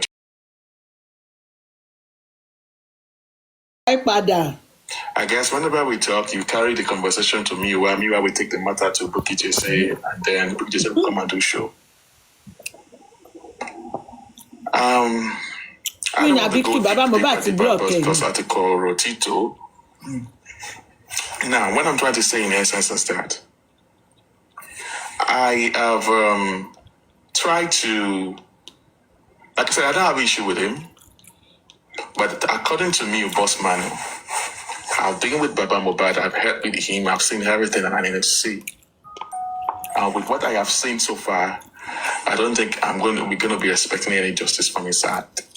So I decided to pitch my tent out of it. At this point, I became neutral. I was blinded to be in support of Joseph Aloba, referencing him because he's the father of the son. But at this point, I decided that, okay, it seems that some people did not want, because it's the father of Mohbad, you want to tell me that in the stories and the scenario of what has been going on so far, Baba is not at fault? Of course he's at fault. But when we talk about, I keep telling people, what is justice to you all? Justice is just, impartial, and you have to be fair. That is justice for Mohbad. Very good afternoon, everyone. Bossman, can I interject you, please? Okay, thank you. This is one thing I want to say. This morning, earlier on, you said whatever Bukky Jesse had against Baba, you have it as well. And you've been screaming this Asikoro Tito is more than 6 months now. Bossman, When will the time come? When will it come? We all are wise now. Our eyes has been open. We know what is going on. We have seen a lot. You understand? We've seen a lot. You suspending your pedal that Yeah. you said it this morning, this earlier on Paparano Live that you have everything that Bukky Jesse has against Baba. You have it against Baba as well. You know it. Please, can you just split it out, Mr. Asiko? What about the comment section? And your fair, see. Okay, mommy, I don't buy it. And your fair, hold on. And your fair, Yeah. this is the reason. What you Yeah. Obele. Obele. And your fair, hold on. Get this sorrow. Ẹgbẹ́nu sàn, ìyá onídìgírì tí ò sọgbọ́n lórí I yín. have stopped taking Bossman seriously. This week, he posted something and he said, kasa kasa, kete. And I posted, I said, you'll be saying kasa kasa, kese. When will this kasa self come? When? I've taken Bossman seriously. I'm saying something here. And Prophet responded to me. He gave one silly comment. I just overlooked it. No. I've stopped taking Bossman seriously. Bossman until they curse everybody. Let me respond to content. Bossman, please, can I say something? Bossman. Yeah.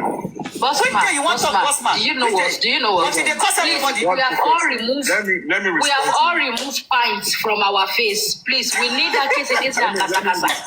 Please. Let me respond to content.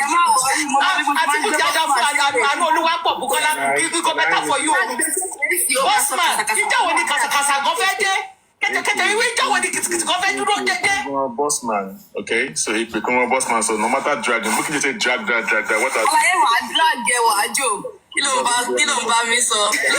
Top grammar, top grammar,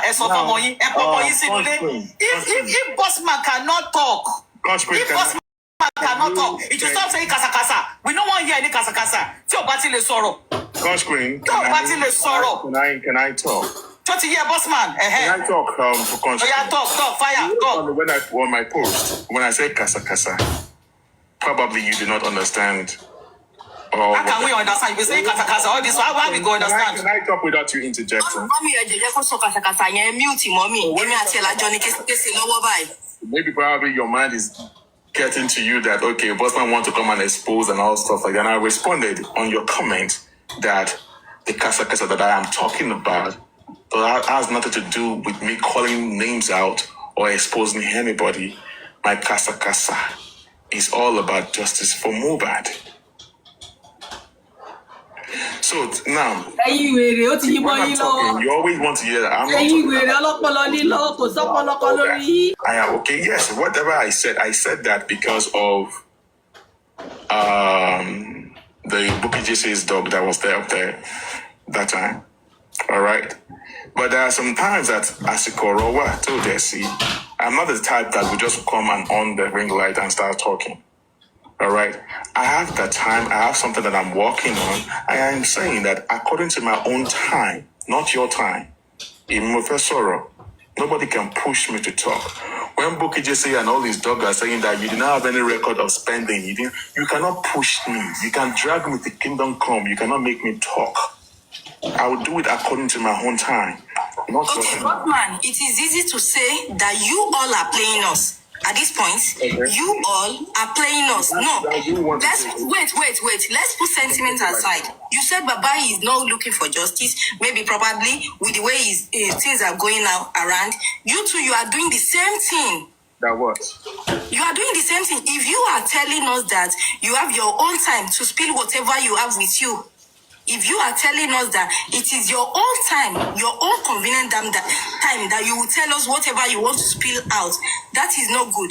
Okay, it has been 18 months now we've been in this justice, and you have something that is holding you back to talk. When the public are going astray, when the public money has been misused, no, are you not contributing? Is your money not there? Is your efforts not there? Is your sweat not there? I am on Monjola platform right now. Okay, whatever happened on Papariano, stay on Papariano. I am on the topic here on Monjola platform, and I'm going to talk about based on what I am talking about, not based on what you heard earlier on another platform. Thank you.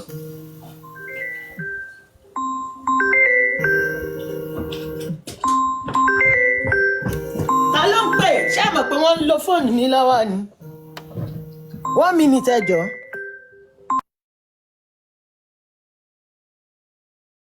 gbogbo ẹ tẹ wà lórí platform Anita kàsàkàsà ń bọ̀ késekése àṣírí kan mo fẹ́ tú àṣírí kan kàsàkàsà ó máa ṣẹlẹ̀ ó máa lórí ṣẹlẹ̀ ló platform máa Anita. ṣẹlẹ̀ gbogbo kàsàkàsà tí wọ́n bá ní kó máa dà sọ́dọ̀ wọn àwọn òòlù.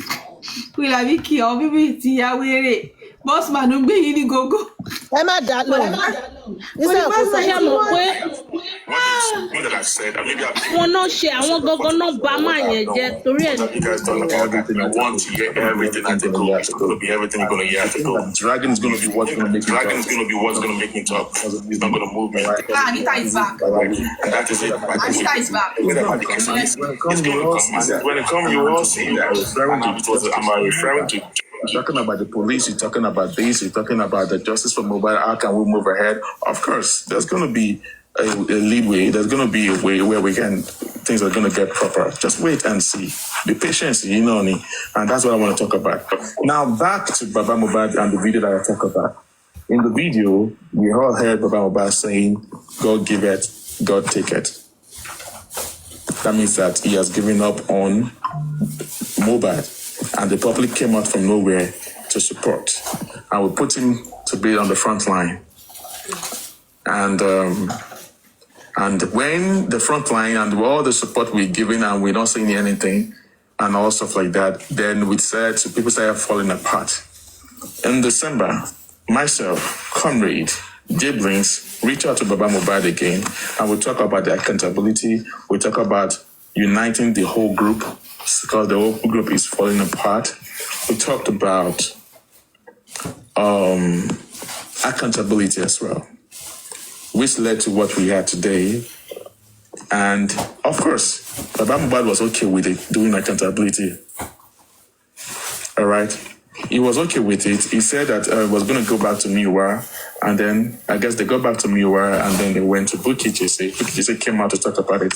And basically, we also asked him about the Bankole and Smith. That, what can we do regarding to Bankole and Smith since the coroner inquest has been shut down for about 3 months? That was around October, making 3 months. October. And I guess that was when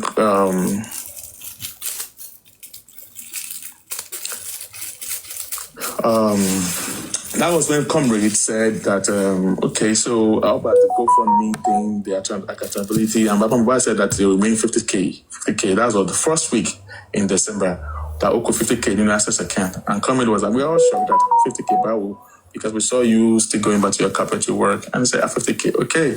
And that was how we raised the issue of accountability, which the people of the Bukky just were not cool with. Because we asked them about accountability, and then we heard about the GoFundMe money has been touched. And then, and that's how everything escalated about the GoFundMe thing. Now, Baba said that nobody loves Mohbad than him. Okay, that might be true or not. We are not competing that. But the fact is that in the video that we played here, he said that the boy, God gave it and God gave it. And the public came out. I'm also a member of the public. Everyone has their own group, their own crew that they are doing. But when I keep seeing that you keep coming on social media, abusing those that are helping out, either they are stealing money or you don't believe in them, and the raining curses at them, that whoever collected money from Mohbad and using it to fight you. Nobody is fighting you here. Everyone is trying to do things to make sure that we get justice from Mohbad. I don't know which those that are pushing you to make you to start coming and attacking people that are already supporting you. That some people have different notion that they don't want to support you. Basically, maybe they believe that you are too slow or you are not working towards justice for Mohbad. Some group believes that, is their way. Their way is the truth that can give us justice for Mohbad. Baba shouldn't be the one bashing these people according to my own view. So this video, two videos were sent to me yesterday. Was it yesterday or 2 days ago that they did? When he was saying the police were not working, the police were supposed to be the one coming for you, to him to ask questions and blah blah. He's the one that is teaching police on what to, you know. But the thing is that there's a comment he made that Agidi, Alagbara and Alagidi and all stuff like that. It was the Agidi that he had, and this is just the truth. This is not the part of me yabbing him. The Agidi of him is what came upon him that made him not to listen to any one of them, decided that they should go and bury Mohbad. All right? Because if he had listened, maybe he wouldn't have done that. The same Agidi that also perched on him when we're trying to settle the fight between him and the daughter, Blessing, and the rain causes are people that are trying to help out. All right? And if the father that we were trying to liaise with to settle the fight between him and his son and his reigning causes, of course, that means he doesn't want peace. So, and the same Agidi is what is still going on, fighting the people that is actually seeking justice for your son. I don't think that is right for me, all right? And regarding to the Casa, this is where I'm going to draw my topic here, my conclusion. The Casa is going to come, Conscious Queen. I know what you want me to come and say. I will, but you have to. There's going to be a time for everyone. Boss man, say we sabi ourselves. Okay. I've come back to say, ní sùúrù jàre, olóyìnbó Canada, farabalẹ̀, ó dé nìyẹn. Àwọn òyìnbó yìí náà ní wàhálà, fi ní sùúrù. Okay. There's some things you know. You can talk it now. What you know? I know. On behalf of on behalf of myself and the general public, I want to plead. Comrade Mose farabalẹ̀ jàre, fìyẹn lẹ̀, ó dé nìyẹn, fìmílẹ̀. On behalf of myself and the public, I want to say we should give Bossman and his team. Actually, Bossman is not working alone. He has his team. So I want to plead, but I will say make we give us some time for them to break this news at their own time. But one, me take it easy with you, Bossman. Please. Bossman, we are waiting for the Casa. I believe you are working on something, and I believe it's huge. So, on behalf of myself, just protect the law. Crush Queen. Miss Uru, Odeni, ẹ mọ̀ pé ti ju sọ́ọ̀bù orin kan lẹ̀, ẹ mọ̀ pé ti ju sọ́ọ̀bù orin kan lẹ̀. Èmi gára mi ò balẹ̀ fúnkan tí mo fẹ́ gbọ́ àbí báwo lè ṣe sọ́lẹ̀ kan yẹn. Yemite, Emma Bino. On behalf of myself, Yemite, God's protection, Adeni Kete, everybody. Then we give Bossman and his team time to break that Casa. We are waiting. Atiganusi. Can I ask you a question? Bossman, Can I ask you a question, please? Go ahead, sir. Yeah. What's the reason of us gathering here on the platform, on TikTok or Facebook and social media? If he's on an agenda, he's on the Mohbad justice agenda, and if that's what you mean, sir. Yeah. My Casa is about Mohbad agenda. I hope that is clear now. Yes, sir. That is it now. So my Casa. So we just have to be a little bit patient on that and see if that's going to involve. All what we are gathering here is for justice for Mohbad. And that is why we're gathering. And there's a reason why we've been here 24/7 every day. Thank you, Kokolet. Kokolet, you understand? We'll be patient with Bossman and his team. We'll be patient. We'll be patient. I know some things too, but we'll be patient. But there are some things that you want me to come and talk. Let me plead for patience. You are pushing me to be the one to say it. Bossman,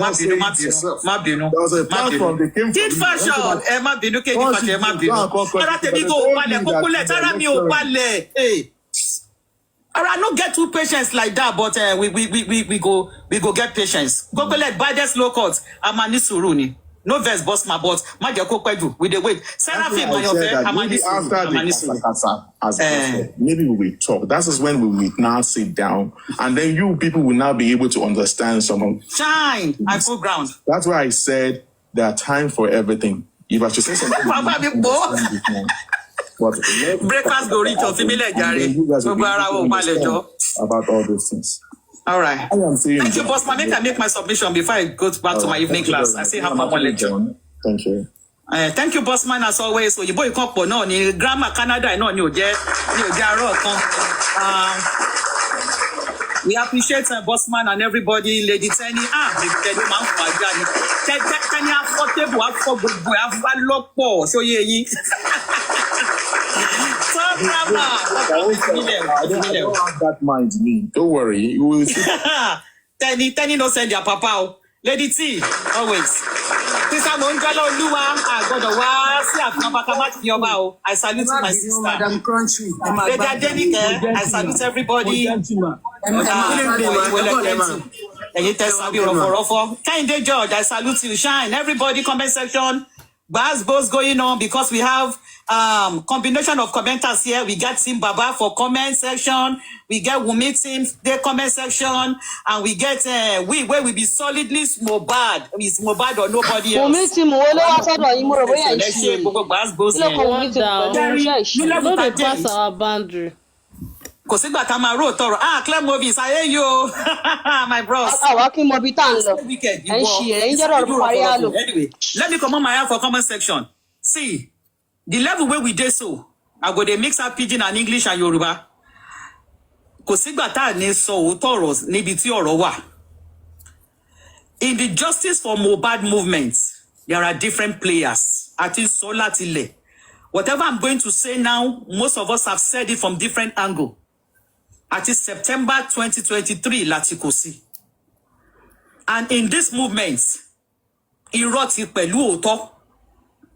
Irọ́ tó pẹ̀lú òótọ́ ni ò tí jẹ́ ká dé final destination, which is justice. The family have lied to us. The family of the victim. Ibi tí ó yẹ kí òótọ́ ti jáde ní family Mohbad, irọ́ ló ń jáde láti bẹ̀. Irọ́ ló ń jáde láti bẹ̀. And that is why we are in this stalemate. Tabani kamala ma wu kúlẹ̀kúlẹ̀ interview Baba Mohbad and interview Ìyá Mohbad. There are so many lies and inconsistencies. Le ro to kamaso. The truth has to be said. Kani family Mohbad, kani wọ́n ti sowọ́pọ̀ ní ìṣọ̀kan tí wọ́n ti fi òótọ́ múlẹ̀ láti lẹ̀. We will not be where we are. Ẹ jẹ́ ká bẹ̀rẹ̀ láti date tí Mohbad kú. Ẹ jẹ́ ká bẹ̀rẹ̀ láti date. Wọ́n tún fẹ́ pààrọ̀ date mọ́ Mohbad lọ́wọ́ ibi tí wọ́n burú dé. Ẹni tó bá rí family àlọ́ba tí ò bá sá. Àánú ẹ̀ ṣe mí. Wọ́n tún fẹ́ pààrọ̀ date mọ́ Mohbad lọ́wọ́. Ìjọ tẹ ẹ pa ẹ tún fẹ́ hey Jesus. Ayé níkà o. Wọ́n tún fẹ́ change date ìjọ tí wọ́n gba ẹ̀mí ní ẹnu ẹ̀. Tẹ mọ̀ pé ìjọ yìí ni ọmọ yìí jáde láyé ẹ tún fẹ́ pààrọ̀ ọjọ́ yẹn mọ́ lọ́wọ́. How wicked can people be, ẹ̀yin èèyàn? Ó ti republic. Ẹlòmíì ti wọ trade Mohbad ó tún ti bọ́lẹ̀ wá tún wọ̀ ọ́ tó bá débi. Ṣàfihàn ìwé Èmi kan ti bọ́lẹ̀ mo ti wọ̀ ọ́ mo ti bọ́lẹ̀ mo ti wọ̀ ọ́. Ọlọ́pàá ni tó fi sọ pé ìdílé ó ti sún wa. Wọ́tá bá tún wà á lé lọ́jọ́ yẹn ni. Sórí black app, àpò sórí blue app, Facebook. Wọ́n tún fẹ́ pààrọ̀ date. Ẹ̀yin èèyàn ó dà yí pé ẹ̀ mọ ibi tí mò ń gbé yín lọ. Wọ́n gba ẹ̀mí lẹ́nu Mohbad ní September 11. Àwọn ẹni bí yìí wọ́n dẹ̀ pàdé àpòpọ̀. Wọ́n ní 12 ni wọ́n dẹ̀ tún ta date yẹn fún family ẹ̀ tún gba 12 yẹn lọ́wọ́ wọn. Jesus. Are you people not getting what I'm saying? Òpònú náà sì ò wá bẹ́ẹ̀ ni. Àbí what are you saying? We are feeling you. You are getting the problem is the problem. Mama Mohbad. Oh God. Àǹtí Adéníkẹ́, ṣé ẹ̀gbọ́n ni? Mama Mohbad and Baba Mohbad were not there níjọ́ tí wọ́n pa Mohbad. Wọ́n sí ńbẹ̀. From everything that ti gbọ́, Baba ò sí ńbẹ̀, Ìyá ò sí ńbẹ̀ níjọ́ tí wọ́n pa. Wọ́n dẹ̀ pa ọmọ yẹn ní on the 11th. Yeah, they accepted and they collected. Yeah. Àwọn tó ṣiṣẹ́ burúkú yẹn, wọ́n pa ní on the 11th. Wọ́n dẹ̀ ta 12. Àwọn family dẹ̀ mọ̀ wípé on the 11th ni. Wọ́n dẹ̀ ta 12 lọ́wọ́ àwọn tó pa. Ó yẹ kó sọ fún àwọn family yẹn ni. Bàbá ò lè sọ wípé àwọn ò mọ̀ wípé 11th ni Mohbad jáde láyé. They all knew. Ìyá Mohbad go ò lè sọ wípé àwọn ò mọ̀ wípé on the 11th ni Mohbad jáde láyé. Àwọn tó ṣe ìkà yìí, wọ́n dẹ̀ ta 12 fún ẹ̀yin family. Wọ́n ta fún bàbá, wọ́n ta fún ìyá ẹ̀dẹ̀ rà. Crunch queen. According to the law. Are you not hearing me? I'm hearing you. I'm feeling you. Hold on, man. Yeah, with what you are saying now, what they did, both Baba and Mama, according to the law, what are the consequences? Ewoni. Because the police, oh God, they go obstruction of justice. Baba, oh God.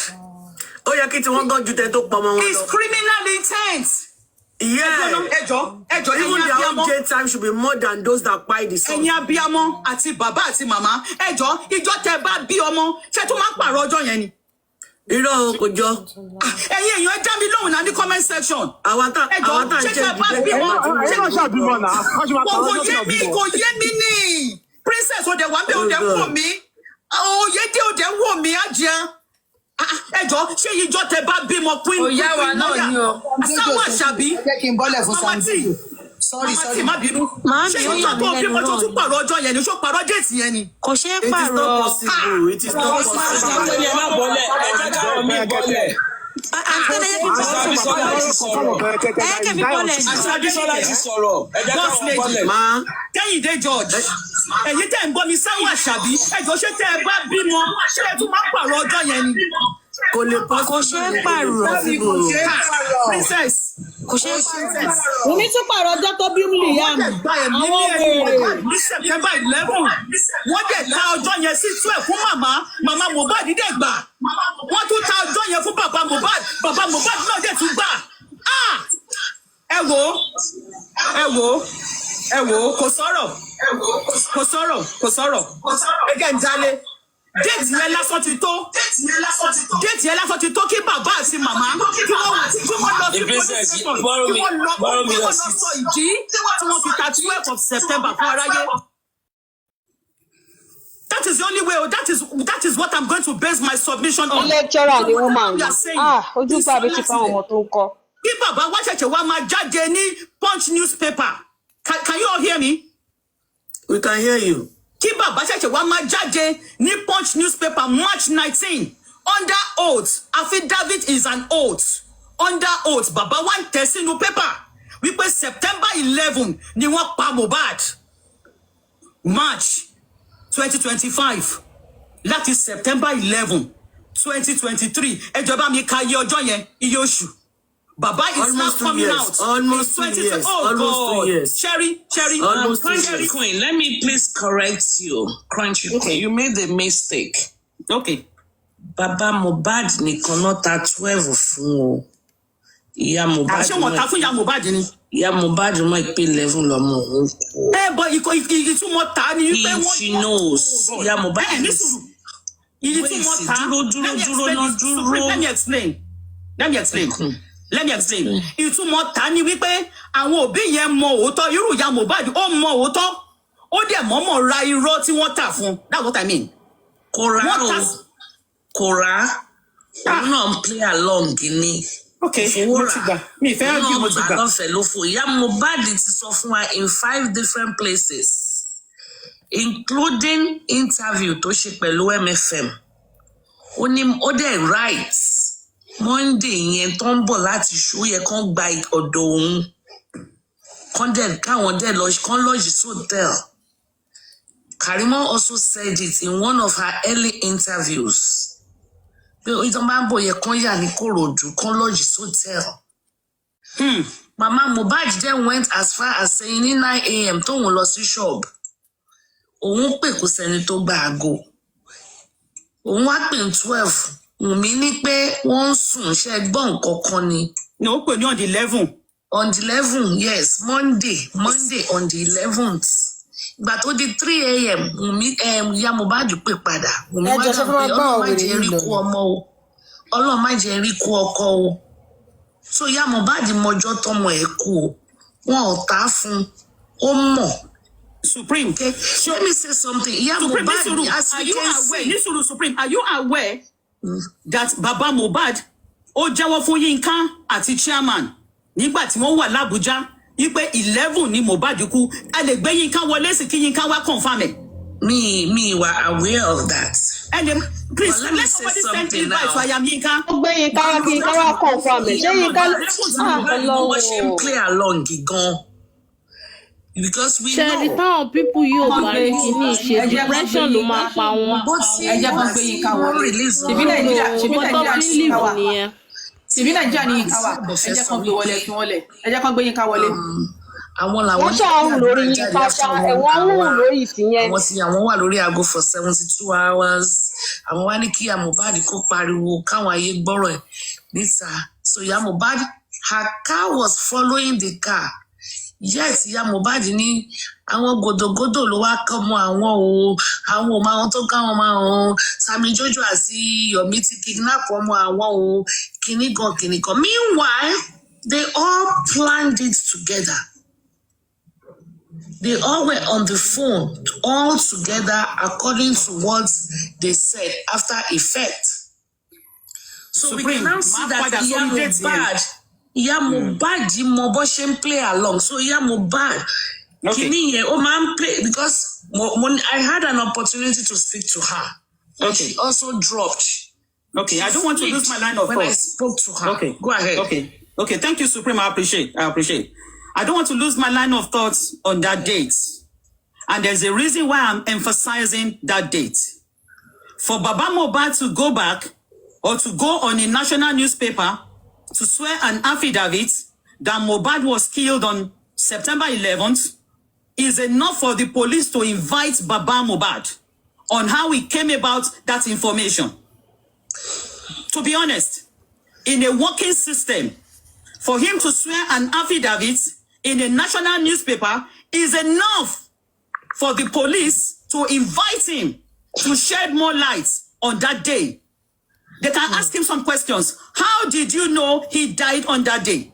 How did you get the information he died on that day? Is enough. Is enough for the police to invite Baba Mohbad. If we really want to say the way things are, because this is an affidavit. This is an information he provided under oath, and maybe by the instruction of his lawyer, which is fine. Is one of the ways by which we can get justice for this boy. Invite the father. You said he was moved on this day. Tell us what you know. It's enough. But remove sentiments. Ṣé a bá sọ pé báyìí ní ọlọ́pàá invite ẹ̀ lóòótọ́ olóde sọ pé ọlọ́pàá ṣiṣẹ́ ọwọ́ wọn The fún police need to invite him to shed more light on that information, because from the newspaper report, that information was given under oath, under affidavit. So kí ló dé tí wọ́n invite Baba Mohbad kí wọ́n wá sọ bí wọ́n ṣe rí information yẹn? A mọ̀ wípé wọ́n sí ní Lẹ́kí níjọ́ yẹn. I'm so particular about this day. Emoji, wọ́n ti gbé wa ní gogo for almost 18 months. Tí wọ́n parọ́ date tí Mohbad kú. But our public, we refused to collect September 12th.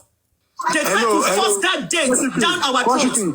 I want to highlight you something that you said that Baba sọ fún what do you call this guy name ẹ̀gbọ́n yìí, a chairman Sister Yinka K Mohbad die on the 11th. Is it true? Benny. Okay, let us accept it. But Baba náà ló tún wá sọ fún Bẹ̀rẹ̀kẹ̀ ìgbà tí Bẹ̀rẹ̀kẹ̀ sọ pé ìyá Mohbad lọ́mọ ẹ̀ ní ọdún 11 ni wọ́n dé. Baba ń change ẹ̀mọ́ Bẹ̀rẹ̀kẹ̀ tó wọ́n pé no, ó ṣe mistake on Sunday to Tuesday. Why not that Baba come again that tún thinker kan sọ̀rọ̀ ní sọ̀rọ̀ lórí yẹn. Ọ̀rẹ́ kọ́ question. Ṣé ẹ lè yá mi ní ìṣẹ́jú méjì? Ìṣẹ́jú kan. Ṣé ẹ lè yá mi lábọ̀ ìṣẹ́jú? Okay. Ẹ jọ̀ọ́ n tí mo fẹ́ sọ yẹn mọ́ bínú o, ẹ lọ petition bàbá yín ire o. Not about petitioning Baba.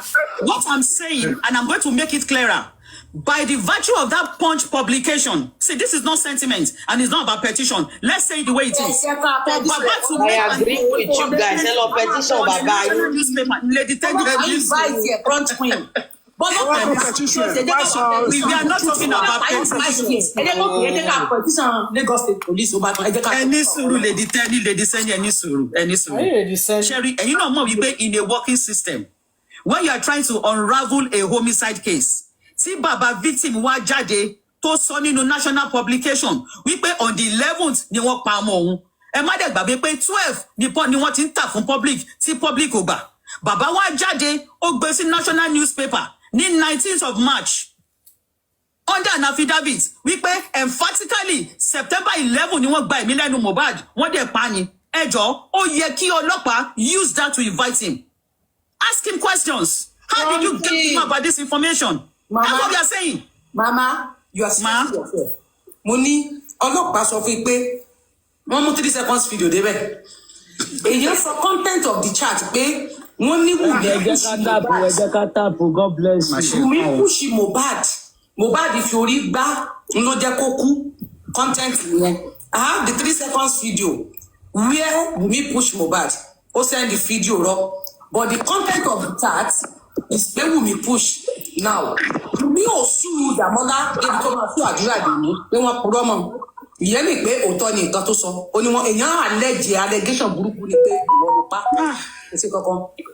Now, ẹ jẹ́ kí mi kàn sáré sọ iye kan tí mo fẹ́ sọ. ẹlẹ́ẹ̀kejì tí mo fẹ́ kẹ́ sọ ni pé nígbà tí wọ́n dé ibẹ̀ yẹn wọ́n ní wọ́n dé police station bàbá wà ńbẹ̀ Yomi wà ńbẹ̀ ẹ gbọ́rọ̀ tí Mr. Yomi sọ yẹn pé bàbá gan ló sọ wípé kan bá Yomi sọ̀rọ̀ pé anything táwọn sọ ń bí o kan sọ fún Yomi kó má sọ níta lórí social media and then gbogbo nǹkan jọ discuss kan má gbé síta báwo ni bàbá ṣe máa sọ ọ̀rọ̀ yẹn pé gbogbo nǹkan jọ sọ́nbẹ̀ yẹn kan kìlọ̀ fún Yomi kó má sọ síta. Ọ̀rọ̀ yìí sú mi o.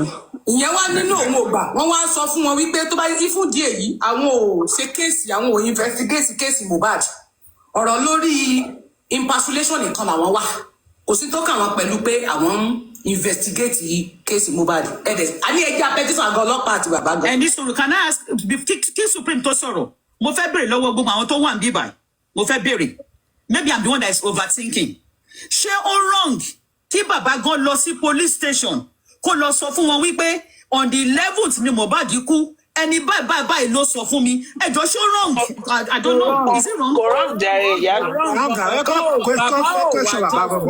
wrong ìyá mi. Fún wa justice gbogbo paparazzi tó ń ṣe yàn. Ìyá mi ẹlẹ́jọ́ wẹ́wẹ́ ẹlẹ́jọ́ fún. because station àtàwọn tó ń gbọ́ mi bẹ́ẹ̀ mi ni mo ń rò àròjù tí bàbá fúnra wọn kọ́ gbéra wọn sínú mọ́tò kọ́ wara wọn lọ sí zone 2 àbí pàǹtí kọ́ lọ sọ wípé affidavit tí mo sọ sínú newspaper yẹn o báyìí ni o ẹnì kan báyìí ló gbé mi ní ọ̀dì lẹ́wùn kí bàbá lọ sọ nǹkan tó ṣẹlẹ̀ ẹni tó pè wọ́n am I overthinking?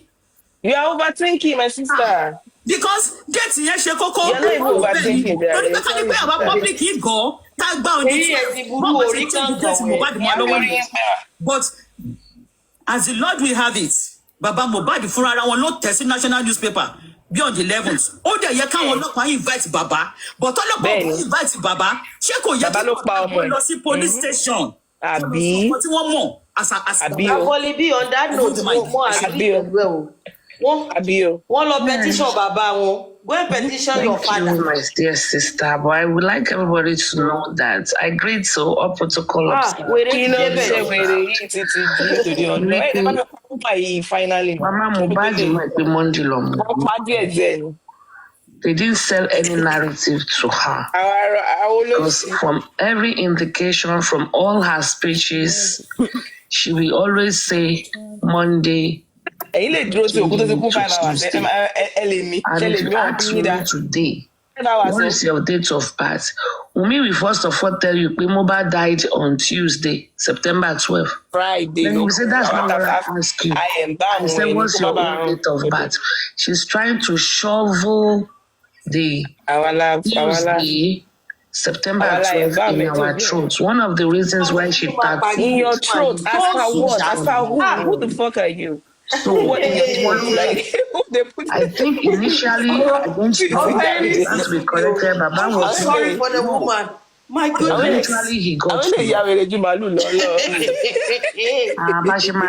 obsession is real. We are going to. Oh my God. It's so fucking real. I can tell you. We are working tirelessly on the ground. You're working tirelessly for what? To do all of this, to tie all the loose ends together.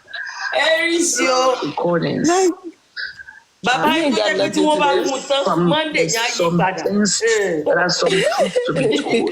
Látijọ́ tí bàbá yìí lọ kòrónà kò lè sọ fún wọn pẹ̀lẹ́ ẹ o Monday lọ́mọ mi ó kú o. Dájú bàbá Mohbad kí Mohbad. Jojo to take over from me. Ọlọ́run Jojo. Wọ́n á ṣàánú àwọn bíbú yìí. Take the floor. Network Kenya kò máa ń para ṣáà ní network ẹ̀ darí. Network ẹ wà okay o. Kò feel good. No, Sammy Jojo máa ní network problem àti ilẹ̀ ni o. Okay, Sammy Jojo. Let me continue. Sammy, I thought Sammy would take the floor. Sọ̀rọ̀ ni pé Tẹ́ni ò kí ń bá sọ̀rọ̀ bó wá fẹ́ lọ opportunity yẹn bá Tẹ́ni sọ̀rọ̀ ló ṣe hàn mú tún láìpẹ́. One more minute or two. Ẹ̀yin náà imagine kádùúgbò àmàkọ́ ìbò jẹ́ ìbò rẹ̀ olú. There's a lot to be said. Kò sí ẹ̀kọ̀kan nobody tó lọ́pọ̀lọ́ láàrin nobody. Ọ̀dọ̀ Tẹ́ni ló ti ṣẹ̀wá Tẹ́ni ni mẹ́ńtọ̀ ẹ̀kọ́ tó wá jà. Ọ̀dọ̀ Tẹ́ni ló ti ṣẹ̀wá. She said, before I talk imagine this kind of. Ẹnà ṣùgbọ́n òun ló gbé narrative Staff òun àti Bọ́sàt ló gbé narrative Staff jáde náà wípé òun mi Staff ẹ̀ ni. 2 videos now that I see where she said, ẹ fẹ́ kí àdúrà sọ̀rọ̀ ṣé ti provide protection fún provide protection ṣùgbọ́n ẹni kó wá sọ̀rọ̀ níbo náà ti ń ṣerú ẹ̀. To me, if I have to analyze that statement, that means there's some things to be said. There are some things this guy is holding back. There are some things he's holding back. And I'm trying to give him time now. It should be network anyway, that Jojo. If you want to come and talk, Jojo, I'm giving you time now. Yeah, talk. Jojo, talk. Jojo ni hype man rẹ̀ nísìn. Àti errand boy Jojo ni hype man Aries. Unmute Jojo, take the floor.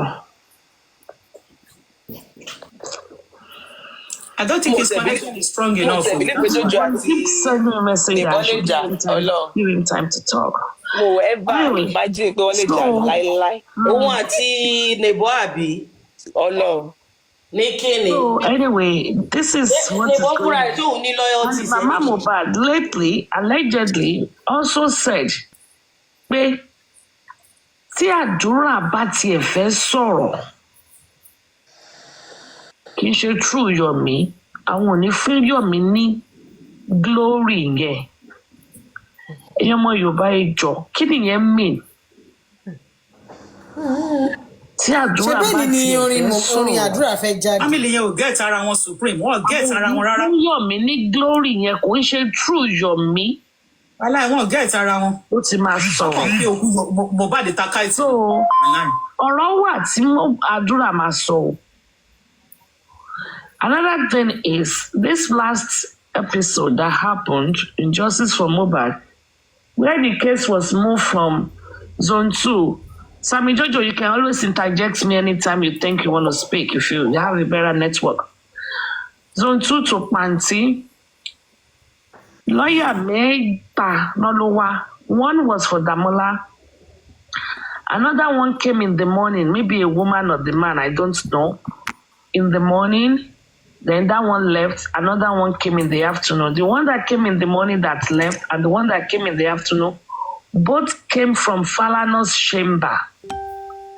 The question is why? Why? Falana already said at the inquest that they signed off. Who called Falana? Who called Falana's chamber? To do what?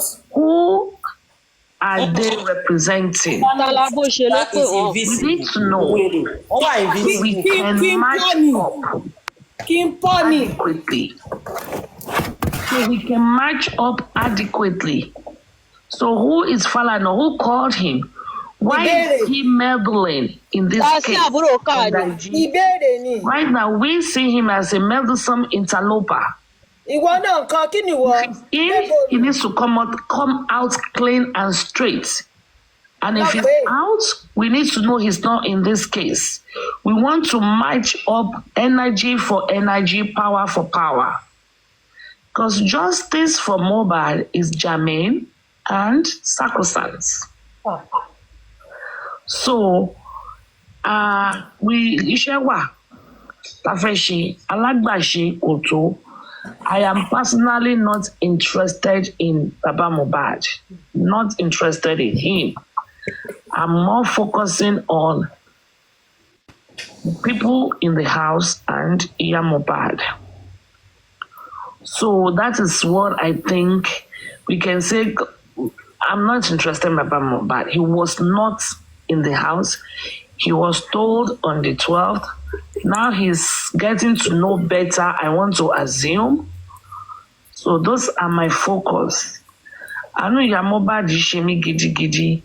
But lè sọ wípé torí pé ọmọ bàbá kan náà, ọmọ ìyá kan náà, then the law will not hold. The full strength of the law must be accomplished. So kò sí ọ̀rọ̀ tó bá jẹ́ pé abiyamọ, it's not the provision of the law. That is not the provision of the law. And whoever is willing and ready to take the fall for Wunmi, it's on them. I have thought spending para inquest, para inquest. They are not going to recall him back. But he can raise up his hands and say, I am one of the from your people in that house, and I want to say my truth. I was trying to tell Papariano this yesterday or the day before, I can't remember. It was like they won't allow him to talk. That's not true. And no one in the court to pay. I was there when they murdered somebody and the court will say, shut up, we don't want you to talk. There will be provision. Maybe they will have him go and swear an affidavit and speak his truth.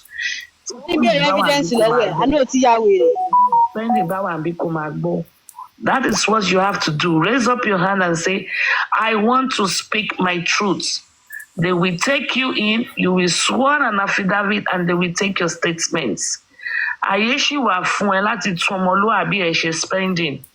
If you go to jail this time, they will not be lenient with you because it's going to be the second time you will be going.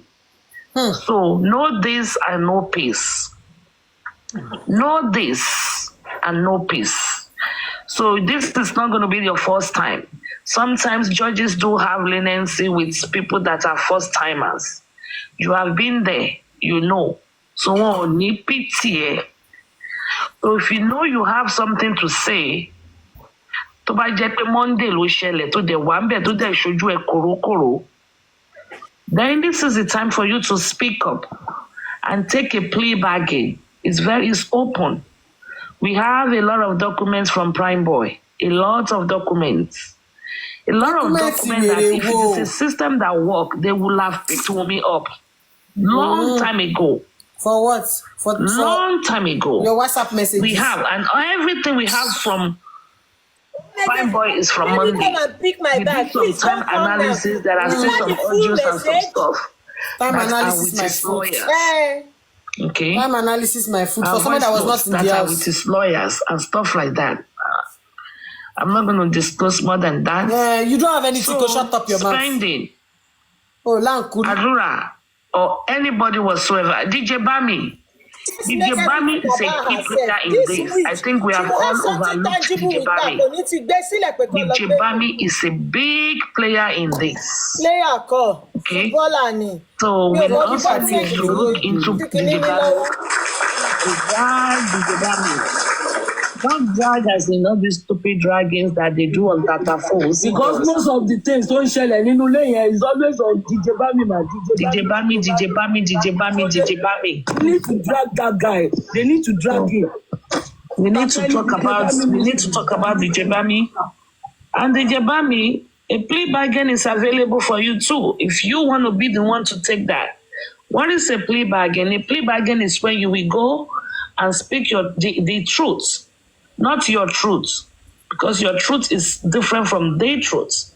You will quickly go and be the one to go and speak the truth. They will take you to the DPP. You will speak the truth. They will take your statements. It will lead to an arrest and prosecution. Then they will have mercy and be lenient with you, no matter your involvement in the crime. They will be lenient with you. Okay. temper justice with mercy. But you have to. Because right now, if down the road, this case, the truth finally comes out, the charges will be very severe because you have allowed it to lot of money, drag a lot of people, ẹ kú sùúrù o ṣé wèrè tẹ́ ń wò nílé yín lélẹ̀ payers money. ṣé wèrè tẹ́ ń fún lẹ́tà rẹ̀ This year nílé we yín cut everything láràárọ̀ short lọ́sàn-án lálẹ́ and either Jebami spend ẹ̀yin family Aries ẹ happened kú on iṣẹ́ Monday o and you happen to be mi in ò the mọ̀ pé wèrè house. tẹ́ ń wò nílé yín rè o. Lifestyle, I know you are far away over the sea. You are even in a better position to say more. Because you are not even in that house or in that country for now anymore. Adura, anybody, you can speak your truth. You can speak the truth. When we're in Nigeria, they say speak OG. Yes, OG is not left out. Ade West. Ade West was equally in that house. Ade West is the one with the dread in between Adura and OG. Okay? Wumi's lies are out there. Enough to convict her. You know, all her media spree, all lies saying that she is not there, she was not there. We saw they have been able to identify her and pull her out. If you have been following the king of the West and South, or king of the West, North and South, you will see they've done tremendous, fantastic analysis. One of these days, we are still collecting money to go and play them on a TV station. TV station. But we want to see, to take it beyond this TikTok. So, Joe, these people, they need to come and speak their truths. They need to come and speak the truth. And the driver, you know, so many things, so many loose ends. Things, everything Wunmi said in the TV did not even correlate with what she has in her CTC. And I think Sanshitu needs to recall her. Sanshitu needs to recall her to the inquest. I don't know what they are waiting for. I personally don't know why they called Naira Marley. Naira Marley was not in the house when Mohbad. It was a complete waste of time to call Naira Marley and for Naira Marley to come and confirm to us that yes, indeed, in fact, he signed Mohbad. Nobody was in doubt of that. So Naira Marley was not there. Where was the contract? The only way Naira Marley can be convicted is if somebody indicts him. Somebody from that house will say, Naira Marley lo ran mi níṣẹ́. Not that if you are overseas, you cannot commit a crime, but Naira Marley was not physically there. Somebody must indict him. So, I want the generators and the radiators, they need to get, they need to follow. I don't know what they call themselves. I really don't know. Can I quickly say something? Yeah, Sammy, go for it. Take internet here to stable. Go for it. It's stable, yeah. Oh, yeah, go. Let him have the floor, please. I will start. I just want to ask, like, at what point did Baba Mohbad realize Mohbad died on Monday? Hold on. At what point, we are changing. At what point he realized he died on Monday? And why is the mix-up coming at this late hour? Why now? Why are we getting that information now? After how many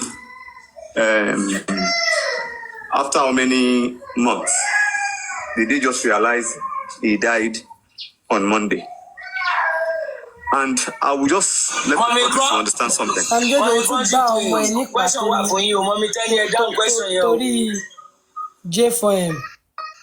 is just one of the big misinformation and the propaganda they the people to just follow.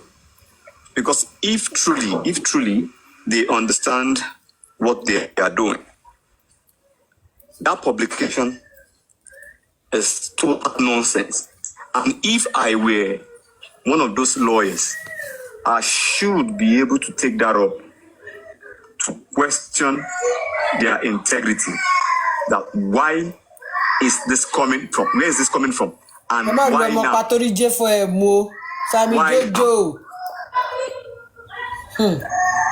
Do you get it? Why are they just coming up with this now? And all I see, it is a distraction, it is a diversion. Moving from the main content to another content. Yes, Sammy Jojo they have their reasons why they had to submit that he died on Monday. They knew he died on Monday, but they chose to follow that script. What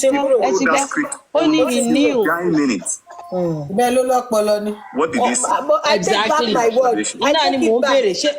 When they read that publication, what are their observations? Is he a doctor that told them he actually died on Monday? Because there are some things we need to question, and these are the things that actually make the police, the public, to get tired of this case from the beginning. When they look at it, look at the propaganda, the different stories, they get tired. A police officer was telling me anytime he listened to the conversation or he get tired of it. And this the same thing that will repeat itself. It will continue to repeat itself. Baba Mohbad knows the date, the time he died. My own thinking, my own observation. But did he choose to speak up then? No. But he chose to speak up now. He can't tell me, he cannot tell the public that he never knew when he died. Who called him? How did he know? How did he get there? And I want to believe he's Agbalagba. Tó bá débẹ̀ àmọ́ òkú ọjọ́ kan àmọ́ òkú ọjọ́ méjì. Ṣé kò rí ọmọ ẹ̀ ni? He will know this guy has been dead. He will know. Agbalagba ni kò ṣẹ̀ṣẹ̀ máa rí òkú. Àmọ́ pé ẹni yìí tán parọ́ fún mi pé ó kú lánàá kò ṣẹ̀ṣẹ̀ kú. At least àfọwọ́ kan náà. Mohbad ṣẹ̀ṣẹ̀ kú ni. Ó dẹ̀ débẹ̀ ó dẹ̀ dé kó ti gan àkó ṣẹ̀ṣẹ̀ kú o. Àtìgbà wo ló ti kú? Kò fọwọ́ kan mo béèrè. Ó fọwọ́ kan. Kò fọwọ́ kan. Kò fọwọ́ kan. So ṣó normal? Ṣó normal? You having a first son that is your lamplight. Tó bá ti lò 24 hours. Tó bá débẹ̀ wá mú. Just look at it and say ẹgbẹ́ wá ẹ jẹ́ ká máa gbé lọ. Ẹ wá ń gbókùn. 24 hours gan kò sẹ́ni tó máa lè dúró sí pálọ̀. Òkú tó ti lò 24 hours ẹ̀yìn lè gbé. Kò sẹ́ni tó máa lè dúró sí pálọ̀ ló máa rùn mí. Láti yàgbẹ́ ọ̀ láti tọ̀ sára. Where did that conversation come from? What did he see?